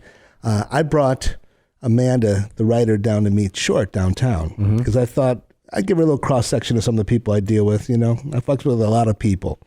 So she was so blown away by Too Short. And she was like, this is great. What nice guys. What a great facility. Short's got a place downtown called the Boombox. It's about a 30,000 square foot facility. And every room. It's really about 15,000 square feet. Is it 15? I'm sorry. This is like just where you work? This is my where your playroom. Your thing is my thing. It's his compound. He's got a giant studio downtown. Yes, that's painted like a boombox, and the middle where the cassette would be is the actual window into the studio. But he's got different rooms. He's got a barber shop in there. He's got nice. And there's recording equipment in every room. So if you're inspired, he's got artists down there that are working in every single room. It's like a factory, a hit factory. So anyway, I brought down the writer. She loved it, and she started saying something about a podcast. And Short's like, we should really do a podcast together again. Because we did one last year, a couple years ago when he did it. And it was really a fun time. He had Snoop and Ice Cube and Chanel West Coast and a bunch of cool guests. You were on the Chanel show. Yeah. So that was kind of like the green light for me, was that we had big names on the show. Yeah. Russell Simmons, and the list went on and on. Actors, sports players. Yeah. And the Chanel and KB show, Chanel West Coast. Yeah. From Ridiculousness. Yeah. That was the highest rated show. Yes. Yeah. So I ended up being on the highest rated show, but it was, I enjoyed it. It was because he says shit like, what the fuck did you say on that show? Who knows? Probably told a bunch of sex stuff. Yeah, you say shit. He's like, we're just having a normal conversation like this, and then KB goes, yeah, like when Kim Kardashian got peed on. Yeah. Like what? The original tape, she was getting peed on. Was she really? Oh yeah. Ray J was peeing on her? Ray J denied it, and Kim Ray denied J it. denies it, but I know what I saw. Oh, we were just talking about Chuck Berry's video today. Oh, really? Chuck Berry, That's the original. rock and roll. Yeah. He was He had a sex sex tape. Oh yeah, he peed on a pissed girl. on Before pissed in R. her Kelly. mouth, Yeah. farts like as she's blowing I him. heard about And then this. he's like, did I fart?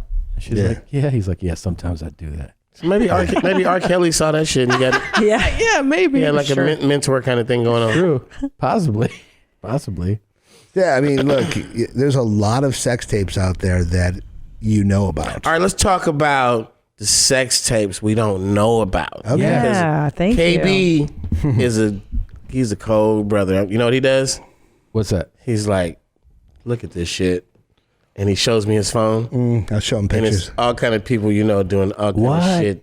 And it's like, not just sex. I mean, years ago, I showed Short a video clip of Justin Bieber singing a song with the N-word in it. Yeah, that got out after that. He had purchased it 5 different times and spent hundreds of thousands to make it go away when he was 16. He finally had to just fess up. And I showed it to Short, and Short's like, yeah, that dude's career is done. And we all thought he'd be done. Was he singing just someone's lyrics, or was like this his own? He had a song called "One Less Lonely Girl," and he was like, "One less lonely N-word, one less." So he wrote it.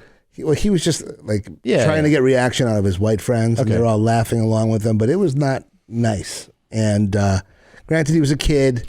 All right, back to the sex tapes. Yeah, back to the sex tapes. Fuck Bieber. Yeah. Does Bieber have a sex tape? No. Oh, tell us one. I'd be surprised. But I've signed a lot of NDAs, so I can't talk about some of them. Yeah. I will say that the Tom Sizemore tape, which did come out eventually, was probably one of the most disturbing tapes I've ever Just seen. name like movies or something. Say so-and-so, somebody from this movie and somebody from that movie. I don't know. Well, Tom Sizemore had the priapism, which is when you have a hard-on for longer than 4 hours. That's what they warn you against. Right. Like that. We name names and you like blink once or twice. That was a bad one. I would say, okay, so Tom Cruise, Wait, why Nicole is it? Kidman. But why was it a bad one? Tom Sizemore. it was bad because he was high on crystal meth, and he had 5 hookers in the Chateau Marmont, and he's talking in the camera, and he's just glazed, and you're like, well, I feel bad for this guy. Yeah. You know? It didn't leak out? It actually came out commercially. Vivid put it out for a little while. It wasn't. And he's a just very banging big the sell. 5 hookers. Yes. Jesus, man. I had the Colin Farrell sex tape as well, which was a really interesting tape. That was Really? With the black suppressed. chick? Yeah, with Nicole Narain. She was one of the 7 black playmates in the history of Playboy. Wow. But when I first saw it, I was It's my actually good friend, Nicole, man. She's cool. I was actually taken in the trunk of a car because these guys didn't have room in the back seat. You rode in the trunk of a car before? Yeah, I had. Damn. These guys called me up and they're like, "Yo, were your hands free?" Yeah, but I was just going up Sunset Plaza because they didn't have room in their Honda to get me up there. But I was such a whore. I wanted You got to see- kidnapped in a Honda? I wanna get- from Mel's If Drive-In. you ever kidnap me in something better than this. Nice, man. It better be a Accord, like 2019 Accord. Some real trunk space, man. They put me up to this house. You know they got a little string in there. You could let yourself out. I wasn't really worried because they wanted $1.2 million for the sex tape, and they knew I was the only guy that was going to be able to get it for them. So when I actually went into this house, did you kind of kick back like then, like sort of like relax, like? When I got in the house, I was like, "What'd you do in the trunk, man? What do you do when you're in the trunk?" don't you just I roll was around like and this shit? for a second. I mean, even the trunk wasn't even shut. Did you call your brother? No. I called him right after this all happened, by the Bro, way. I was just like, got out of the "Dude." trunk. I'm in a trunk right now. I drove up from San Diego. I was living in Carlsbad. In the trunk? No. Great Too Short song, by the way. Yeah. In the Trunk, featured in Black Panther. Featured in the opening scene That's of Black right. Panther. You're in the- Oh yeah, that was a big deal. Big deal. Big check. Big check. In the trunk, it's cracked. So yeah, I was in the trunk. That's some friendly ass kidnappers. Huh? Yeah, for real. I ended up going into this mansion, and they put the VHS tape in, and there's Colin Farrell. You didn't really get kidnapped. They said get in the trunk because we don't have room for you. They said, we weren't really planning on showing it to you, and we don't have room in the backseat of our car, but we don't want you following us up in your car. So will you agree to get blindfolded and put in the trunk of the car? I get it. You left out the blindfold. I get it. It was a bandana. So I get it. It was like you can't know where we're at. So they I didn't get want it. me going where I was going. So I went up. It was literally 3.5 minutes to the house. I now recognize it was Sunset Plaza that I was going up. Right. It was Windy Road. Because I wasn't living in LA at the time. I go in there. They put the VHS tape in. And there he is, with a shaved head, naked, with the biggest penis I've ever seen in my life for a little guy. Who's that, Colin? Colin. Yeah. And he looks at Nicole and he goes, "Girl, I could do this for fucking breakfast, fucking lunch, and fucking dinner. I could eat that kitty." And I'm like, and he's got a cigarette dangling from his mouth and he's holding a Guinness. I'm like, if this isn't like, It's just like tripod off? Like this guy, I was like, does he breathe through this thing? No, Like, I mean, Who filmed it? I mean, it's the camera. She was filming it. She was filming it with her handheld camera. Oh, okay. And I'm just going, holy shit, this is amazing. I knew her at the time that was a scandal. She was like, "I'm about to be rich." Yeah, she thought she was Really? going to get paid. Didn't work. So they didn't make money from this? No, we shut it down. Oh, he wanted it to be shut down. He had to pay a lot of money for it to go. Really? It didn't go to her. Did not go to her. Wait, why does it so? Because you were talking about like having rights and the copyright. How does it work if you're the person in it? Who are you paying to make it go away? So and why? So let's say you're going through an airport. You guys travel a lot. You put your laptop on one of those little things going through TSA. Yep. And you get held back and whatever, and all of a sudden somebody makes off with your laptop. Okay. Somebody gets in your laptop. They try to put out this tape. They can't put it out legally because if they're not on it, you and Christina are the only two people. Yeah. Okay. In a sex tape. She's a 50% copyright holder. You're a 50% copyright holder. Right. Now, if I get a hold of your computer, I might have possession of your computer, but I don't own your computer. Right. Which makes me in possession of stolen material. Right. Which is how we shut down 90% of them. If you don't have the rights of publicity and you don't have the rights from at least one of the people, and even one of the people is problematic because you need to have both of the people. So in this scenario, though, let's say we use your scenario. Yeah. So then it's like, so Tom, Kevin's got it or whatever, and I don't want it to get out. Right. Am I just paying you to give me my laptop back? Or what you're doing is you're basically hiring me to go out there and vet the person that has it. I'm going to find out how they got it, what their intention is with it. And 90% of the time, we now live in this TMZ world where people want to go and they feel this is newsworthy. Oh, Tom Segura, he's a huge comic. We're going to put this out as a story. He's got a sex tape being sold around the valley. Well, Tom Segura might have a deal with Disney coming up, and you're probably the next Shaggy Dog, and you don't need that because you're going to get $2 million paycheck. It's a pretty cool porn set you guys have, by the way. Thanks, man. This does look very porny. Very porny. Really? You could do some good The dog scenes there. head, maybe? Yeah. This neighborhood's very porny, by the way. Oh. I can tell you stories about what goes on. You ever heard that word before? Porny. thanks. Porny. Yeah. It's porny. But yeah, so what we do is you would actually, me alongside with your lawyers, we would coordinate getting this stuff back to you. Okay. And make sure that there's no copies So, made. but is that money being paid going to you and the lawyers, or also that guy who just, so he needs a payoff? Well, they go away when you pay them. Okay. You know, they're whores too. And later on, the people who tried to bravely put them out weren't. The shit's so boring for the most part. Right. Nobody really made money like Paris. Look, I will say this, another exclusive on YMH. Oh, Wow, shit. okay. Oh, shit. Hold on. This is a YMH exclusive. YMH exclusive. YMH exclusive. YMH. So exactly a year ago, last week, I was shocked. A woman calls me up and she's like, "Do you have a secure line for me to talk to?" Right? Like I'm like in the cone of silence or something. I'm like, okay, yeah. So I get on a WhatsApp call with her and I'm like, "What do you have?" She says, "A guy sent me a tape of this model / actress 4 years ago, and she is tossing his salad, and it's, you know, Yes. oral sex." Yes. Eat the scrum. And I said, "Great. How do you know this guy?" "Well, he's a photographer. He's based in Florida. I was doing some stuff with him." "Okay. And who's the person we're talking about?" And she was beating around the bush and beating around the bush. I said, "Who is the person we're talking about here? Before I call my lawyer and get anybody involved in this, you have to tell me." So then she says, "Her name is Megan, and she's about to marry a prince in England." No. What? Yeah, this story's not true, too. It is true. I'm going to show you the email communications, and you'll see why. It's got a picture of a brunette sucking a dick from the top of her head. I'm here to tell you that I believe. You believe. It's like her ear or some shit, bro. In my opinion, I believe this is Megan. And you believe she's eating this Again, I know what I saw. delicious treat. And when I reached out to the lawyer and I told him, "Look, this is what's going on." Is she in the change the diaper Allegedly, guys. Allegedly. Yeah, we're going to say allegedly. Allegedly, Yes. are his legs pulled up like she's going to change his diaper? Or is she on all You fours? can't see her, man. You can't see her. I'm telling you. I seen the shit. You can't see. He saw one still photo, but I saw. Show us the shit, bro. It's in your phone. I don't have the No video. way. She's a lady, guys. I got rid of it in case Interpol or MI6 or FBI are listening. It is now gone. Yes. It is not in my phone. If anyone's listening, Kevin's got it. Yeah. Or a we hat. want nothing to do Not with us. this. The woman in Canada who called me has it. Damn. Anyway, so yeah, that's the kind of Damn, stuff. Ray's just gonna snitch her out there like that. Damn. But there was another time. I will say this. Can I tell the story about when you told about some guy calling me? You gave somebody my number about a sex tape. You can say his name. Okay. Well, he's not going to see us anytime soon. He might. I hope not. He calls me up one day and goes, "Hey, man, I gave your name to a friend of mine. He's got a sex tape." I'm like, "Oh, okay, cool. He's going to be calling you." I'm at Bed Bath & Beyond with my ex-fiance. I love that place. Shopping for curtains. Yeah. I see an 818 number pop up. I answer the phone. "Hey, is this KB?" "Yeah." "It's Suge." What? "Excuse me?" He goes, "It's Suge." I'm like, I can't hear you. It's really loud in here. It sounds like you're saying it's Suge.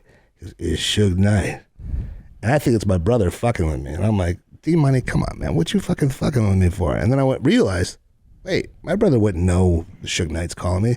And he goes, "I'm Todd's friend." Well, Too Short's real name, as you know. Yeah, of course. Todd Shaw. Yeah. That's when I realized, oh, fuck. Short gave my number to Suge Knight. Shit. So then he proceeds to tell me what he has, and he's got a tape of a very famous rapper's wife who's not with him. And I'm like, dude, this is not something you want to put out. Honest to God, we can't put it out legally. And I'm trying to teach Suge Knight about the law. Yeah.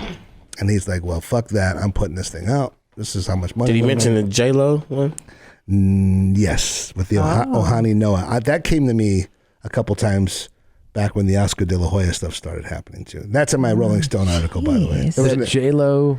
J-Lo had a sex tape with her first husband, a guy by the name of Ohani Noah, that was shot many years ago. And they shut that down as well. So that never came out. Okay. But the one that Suge, did he end up putting it out? No, that one never came out. But for 2 days, it was pretty hairy. And I was like, I had to say no to him. I couldn't get involved with him. because I was scared. What about Oscar? He just went away too, right? Oscar De La Hoya has had 3 different things shopped to me. He got shit out there. He's got shit out there. But the first couple things, he was in women's leggings and stuff. I've seen that photo. Upside down. And I haven't seen that photo. Yeah, well, the last thing With I the, got... the wedding dress thing? He was in a wedding dress the second time. But this third time, a couple months back, somebody came to me with a tape, and he was running around his apartment in Pasadena, and he's got a whisk. How do you know the location? Because the hooker said that they came off a seeking arrangement to his place, and he was out of his mind on coke. On coke, yeah. He had a big problem. A huge problem. Yeah. He's running around, and he's got a whisk in his rectum. Okay. Yeah. And then I have no idea what a whisk is. A whisk is an egg. Eggs. You make your cakes. Scrambled egg short. With a spoon. So he's got the handle of it. You know, make cupcakes and he's running cake around out of his mind, and the girls are videotaping this, and I'm like, oh my god, this poor guy. Yeah. Granted, whatever. And then he puts another like a spatula handle up there, and they're Up his like ass, too. playing with it. And I'm like, oh my god, Double anal. And all I'm thinking is, There you go. I if I'm some chick, I'd be more worried about sleeping over. I mean, Oscars can still fight, right? Yeah, I know, and he's got a lot of money. Yeah. Fuck around. And he's from LA. Fuck around. I'm more afraid of that motherfucker cooking me breakfast in the morning because I don't want to get pink eye. That's gross. But that was it was an extortion attempt. Oh, it was. Yes. By the hose. By the hose, and the FBI got involved, and I ended up meeting with the FBI, and the writer from Rolling Stone was with me when I showed up to meet with the feds, and the feds flipped the fuck out. They're like, "What are you doing, bringing a writer with you?" I'm like, "Well, she's following me, dude." So did they? Are they like prosecuting those girls? They prosecuted the girls that tracked it down to a woman in Florida. Man. Yeah, sometimes I get involved with law enforcement. That's serious shit. I like to turn my my powers towards the good. I've seen De La Hoya pose. Yeah. You know that picture with the leggings and the heels. KB called me one day. He's like, this chick that is involved in a really big scandal. With the football player. He's like, can you do me a favor? Call her right now and tell her, shut the fuck up. Yes. Just tell her, shut up and don't say shit. And she just ran her mouth. Yeah, man. That's the problem with a lot of She these didn't girls. get no dough. No dough. This is the problem with the Me Too generation. There's a lot of girls that actually have legitimate, gripes. When you're talking about Weinstein, you're talking about Spacey. It's not a Me Too generation. Well, but it's we're like living in a it's different called a day and age. movement. It's a movement. So there's a lot of girls now that don't have like significant claims, but they want to become famous. Sure. This started with the Tiger Woods thing years ago. There I were 2 remember that. girls that actually had sex with Tiger Woods. 17 mistresses come out of nowhere. So everybody wants to be famous. Everybody wants to be like Too Short. That's right. Wow, you need talent to do that. Yeah. Well, that's what I used to say. You guys have pimp names. Yeah? Mm. Oh, yeah. Christina P. If you're a pimp, you could just go by Segura. Oh, yeah. See? Oh, shit. Now I just need to get the chain. And then you were a female pimp, you'd be Christina P. Yeah. For real? I could keep that as my pimp name, too? Yeah, that's what we call pimps. We call them P. Oh, shit. yeah. I didn't even What know up, that. P? What up, P? Yeah, are there any lady pimps? Yeah, call them madams and they... Ladies as pimps, too. There's a movie out right now where, what's my girl's name? She was on the show, too. Kiki Palmer. Oh, Kiki Palmer. Oh, Heidi Fleiss. She was a very famous madam. Very famous. Kiki Palmer's got a movie out called Pimp. She's a pimp in the movie. Yeah. Oh, shit. Female A pimp. new movie. Yeah, it's on Female pimp, Netflix. man. On Netflix. I guess I just imagine madams to run like a house. Like you usually see that in The Bunny Ranch. Madame that Suzette. type of shit. Yeah, you don't see them on the streets. No I Wild guess. West Salon. Yeah. There's Yeah. a lot of girls The pimping saloon. on- The they're- saloon. You they're don't pimping see it on the web. streets. They're pimping on the web. There's Yeah. a lot of escort agencies. Oh, cool. Well, So women are getting their money, too. You can send a special shout out because you seem to be like you care. I care about. These hoes, like you like. I do care about. I just whole economics and shit. because I don't get it. I So was you know about the lucky. renegades, right? What's the renegades? Those are the hoes that refuse to have pimps. Okay. See, now you get See, excited. now I'm into that. Those are independent subcontractors. Yeah, because here's the deal, and the same with porn. I just feel like we should make money off of it. It's just that I get uptight about the money. You probably like my favorite hoe, Is that right? the Ivy League hoes. Ivy League hoes. I've read a book by a bitch who said that she was an Ivy League. Google them, Ivy League hoes. No, there's a girl who wrote a Ivy book. League escorts. And Okay. she was that, Look 'em and up, Blue Van. she's a British lady, and she claims that I had a great life, and I became a prostitute, and it was great, and blah blah blah. Ivy League escorts have Ivy League degrees. No shit. And you got to pay them a lot of money shit? to fucking date them. Like a 50 grand weekend or something. What? Oh boy. Man, they don't know if I better could change do my that. diaper. Eat it from behind. My life as an Ivy League sugar baby. Yeah. Wow. Okay. You could get into that. You have to go back to school. I can't be a hoe. It's not in me, man. It's So go back and look at the actual websites where you can like go find these bitches. Yeah. Ivy League's escort and skip the games. I like it. Escort Ivy League companion. Skip the games. Skip the games, guys. Yeah, she can get it. What she want? She doesn't look like a fucking Ivy Now, League whore. That's what I'm going to say. How do you know? Do they have grand. Do they have to bring their transcripts to the date? Well, Yeah. you should. They have to bring term papers. If you're looking for an intellectual experience, it should be instantaneous. You should know, like, you're not. And I She's not. You better There's no be way. for real Ivy League. Like if she goes, "No, I went to Vanderbilt," I'd be like, fuck out of here. Is that not That's Harvard? not Ivy League. Get out of here. Top 10 schools only. I'm talking about Yale, Princeton, Yeah. Brown, The Harvard. tops. Yeah. Well, Show me the SATs. Don't This give me that became second popular. tier shit. This became popular during I also wouldn't like succeed. 10 or so years ago during the recession. Oh, really? Yeah, you end up you pretty girl with a degree, broke as fuck. Yeah. You know, makes sense. Oh, rich motherfucker needs somebody to go to Greece with him. Ugh. That's right. Yeah. it I makes have a sense. hard time. I don't. You would never do it? No, I'd rather be broke in a gutter. Really? quite You wouldn't even have honestly. like a. Okay, let's just say you had a Tuesday boyfriend. A Tuesday. Today's Tuesday, right? Yeah. Okay, so Tuesday boyfriend. every Tuesday you come to his office Okay. and you sit on his desk Okay. and he fucking eats your pussy or something. I don't know. He's like Okay. an old executive dude. Okay. And every first of the month he wires you like 25 grand. Come on. But you also go to lunch. You fucking. Now let me ask you this: is there a business? You guys talk. Is there a business where I can just fart in his face or kick him in the nuts, and I don't have to let him touch me? God. Well, there's Yes, there is actually. those That's the kind of shit I would do. That's what I would There's do. 9 to 5 dominatrix. You can go right down the That's- street somewhere and, that's get, what and I whip would on some do. motherfuckers. You could do that Yeah. shit part time. Part time. Tom would be okay with that, wouldn't you? That's fine with me. Over there, whip some ass. I think our two children were like that. Checks. I want to see them. You forgot to say, bitch. Bitch, I want to see them checks, bitch. Yeah. There you go. Yeah. Could you teach him how to get that pimp hand strong? Teach him some sayings. Mm-hmm. Pimps always have the best. Give me some phrases. sayings. Okay. Oh, how do you motivate? Well, Let's first say thing- I don't want to work tonight. I don't care I don't if it's wanna work raining tonight. or snowing. First thing you to best say, be don't call me home. Tom no more. Oh. What was that? Name Segura. Oh, that's Name right. Don't call me Segura. Tom. All right, I like that. I like that a lot. You on the right train, you're on the wrong track. Ooh. If you knew better, you'd do better. Is that what you say? I don't do fancy sayings. You don't do sayings. No? No, I just do logic. He's like Memphis. Okay, so let's say my approach is mathematics.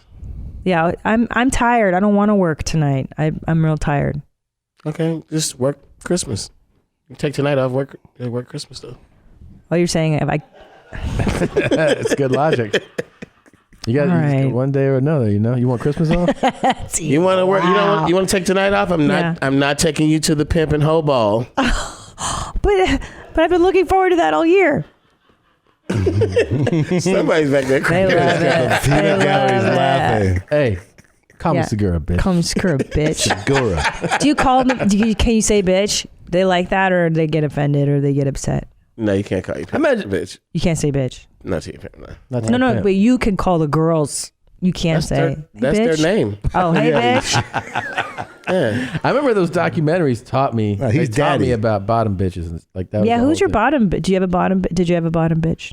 So I never got into it like that. I'm giving you scenarios. and Okay. things. Oh, okay. Okay. I never had to. I make so much fucking money off rap. I hear you. I when I did dabble, and I dabbled because it came to me. I didn't go looking for it. And I'm like, okay, somebody says I'm going to give you all this money every day. You going to say no? You realize how strong No. your game But then- has to be? That like you're not trying to get into pimping, but hoes are like, here's money, thank you. I know, baby's too short though. I mean, he's fucking. It's max. it's the art imitates life. Yeah, life yeah. Imitates Of art. The course. cycle never. I mean, you put it out there, right? You put it out and, there, and it comes back. So I'm a player, born to Mac. So your bottom bitch is your favorite, the queen's favorite.